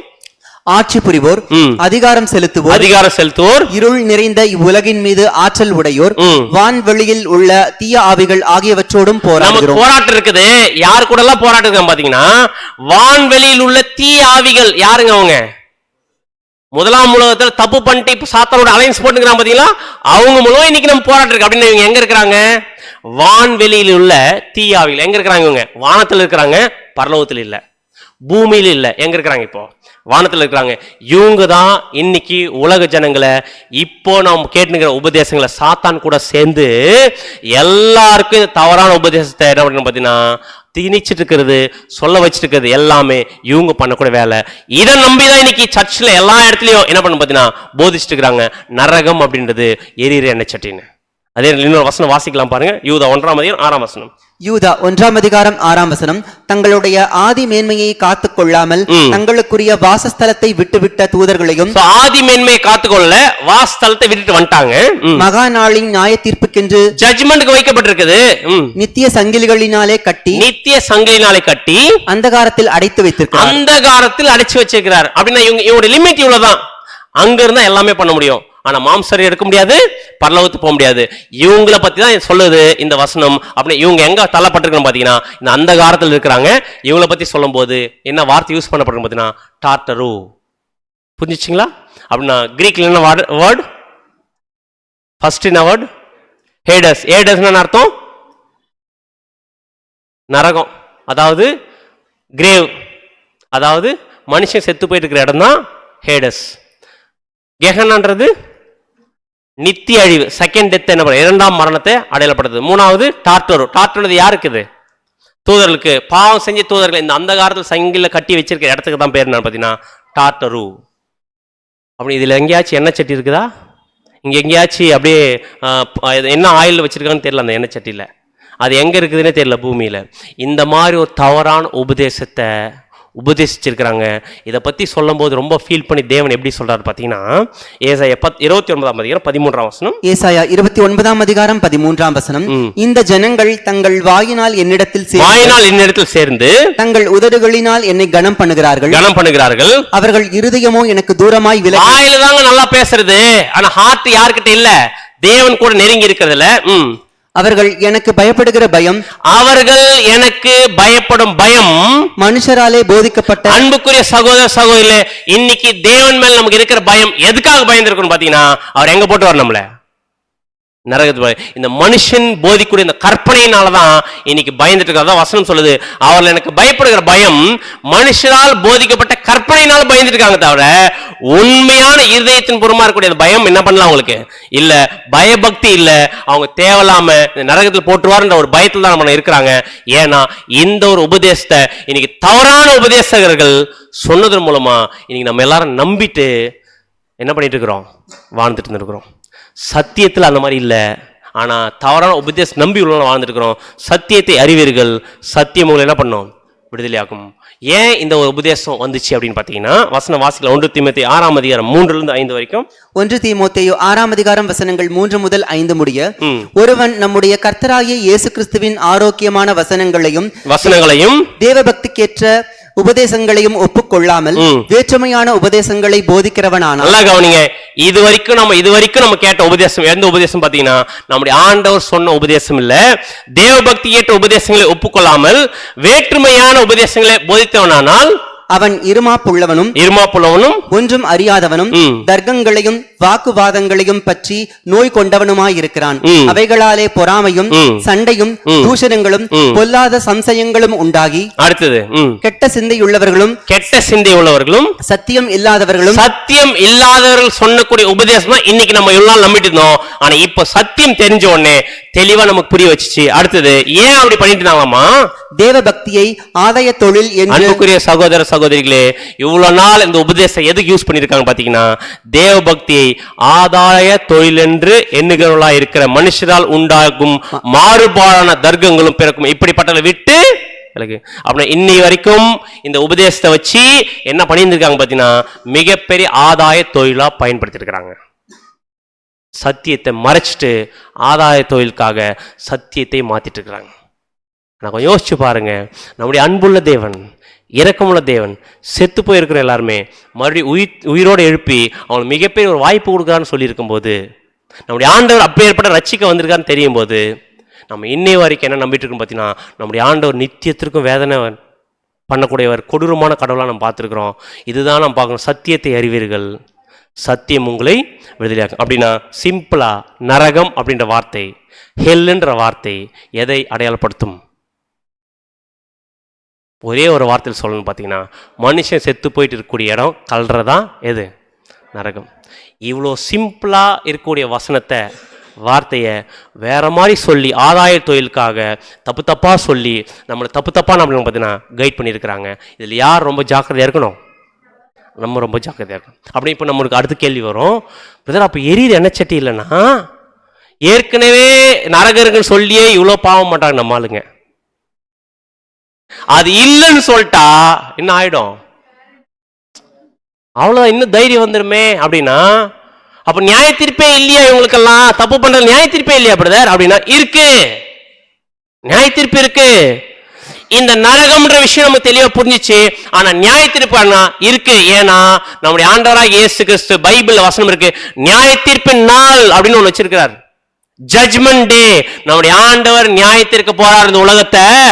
அந்த உலகத்தை நியாயத்திற்கும் போது பண்ணக்கூடிய மிகப்பெரிய விஷயம் இருக்கும் போது, ஆனா அந்த நியாயத்திற்பின் நாள்ல அவர் எப்படி நியாயத்திற்பார்ன்ற விஷயத்த எப்ப பார்க்கலாம்? அடுத்த வாரம் நம்ம பாத்தீங்கன்னா பார்க்கலாம். அப்படின்னா ஒரு விஷயம் கிளியர், நரகம்ன்றது மனுஷன் செத்து போயிட்டு இருக்கிற இடம் தான் நரகம், தவிர எரியிற எண்ணெய் சட்டி இல்ல. அப்படின்னா ஹீப்ரூல என்ன வேர்டு வருது? அப்படிதான் வருது. ஹீப்ரூல என்ன வேர்டு? ஷியோல் அப்படின்ற வார்த்தை. கிரீக்ல ஹேடஸ், கெஹன்னா, டார்டரு. தூக்கத்தில் நேர்மையோட சொல்ல வரக்கூடாது. ஷியோல் ஹீப்ரூல, கிரீக்ல ஹேடஸ், கெஹன்னா, டார்டரு. ஸோ இந்த விஷயம் நமக்கு இன்னைக்கு வெளிப்படுத்த நம்முடைய ஆண்டவருக்கு நாம் தேங்க்ஸ் சொல்லிட்டு அடுத்த வாரம் நியாய தீர்ப்பின் நாளில் நம்ம வந்து கேட்கலாம். இந்த சத்தியத்தை கேட்குறது யாராவது தடையாக இருந்தாங்கன்னா என்ன பண்ணலாம்? இப்போ இன்னைக்கு கேட்ட மாதிரி வெட்டி எடுத்து ஓரம் வச்சுட்டு, வெட்டி எடுத்துன்னு கத்தி எடுத்து வெட்டுறாதீங்க. ஸோ அவங்க ரிலேஷன்ஷிப்பை கட் பண்ணிவிட்டு என்ன பண்ண இம்மீடியட் சத்தியத்தை கேட்குறது நம்ம வரலாம். ஸோ முக்கியமான ஒரு அறிவிப்பு, நல்லா கவனிங்க, முக்கியமான அறிவிப்பு. இந்த ஜட்ஜ்மெண்டே அடுத்த வாரம் என்ன டைம் அப்படின்னு பார்த்தீங்கன்னா, ஆஸ் யூஷுவல் எத்தனை மணிக்கு நம்ம ஆரம்பிப்போம்? 6:30க்கு. 6:30க்கு ஆரம்பிக்கணும்னு சொல்லி லேட்டாக வரதுனால 7 o'clock ஆகிடுது. அப்படின்னா ஆக்சுவல் 6:30க்கு அடுத்த வாரம் ஜட்ஜ்மெண்டே இருக்கும். அதுக்கு அடுத்த வாரம் டிசம்பர் 1 ஒரு முக்கியமான சப்ஜெக்ட் நம்ம பார்க்க போகிறோம். அந்த சப்ஜெக்ட் டைம் வந்து 6:30க்கு இருக்காது. என்ன சப்ஜெக்ட் பார்த்தீங்கன்னா, கிறிஸ்துவின் சபை அப்படின்ற பாடம் கேட்க போகிறோம். அந்த கிறிஸ்துவின் சபைன்ற பாடம் எப்போ வருதுன்னு பார்த்தீங்கன்னா, சண்டே 1ஆம் தேதி 3:30 மணிக்கு இங்கே இருக்கும். 3:30க்கு இங்கே ஸ்டார்ட் ஆகும். சொல்றது புரியுதுங்களா? டிசம்பர் 1 ஃபர்ஸ்ட் சண்டே கிறிஸ்துவின் சபைன்ற ஒரு உன்னதமான பெரிய ஒரு சப்ஜெக்ட் நம்ம பார்க்க போகிறோம். அது எத்தனை மணிக்கு அப்படின்னு பார்த்தீங்கன்னா 3:30க்கு இங்கே இருக்கும்.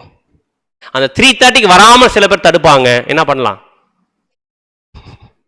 அது எந்த சூழ்நிலைகளாக இருந்தாலும் சரி, எந்த சந்தர்ப்பமாக இருந்தாலும் சரி, எடுத்து ஓரம் வச்சுட்டு சத்தியத்தை கேட்கறதுக்கு ஆவலோடு நம்ம வந்து இந்த மாபெரிதான சத்தியத்தை கேட்கலாம்.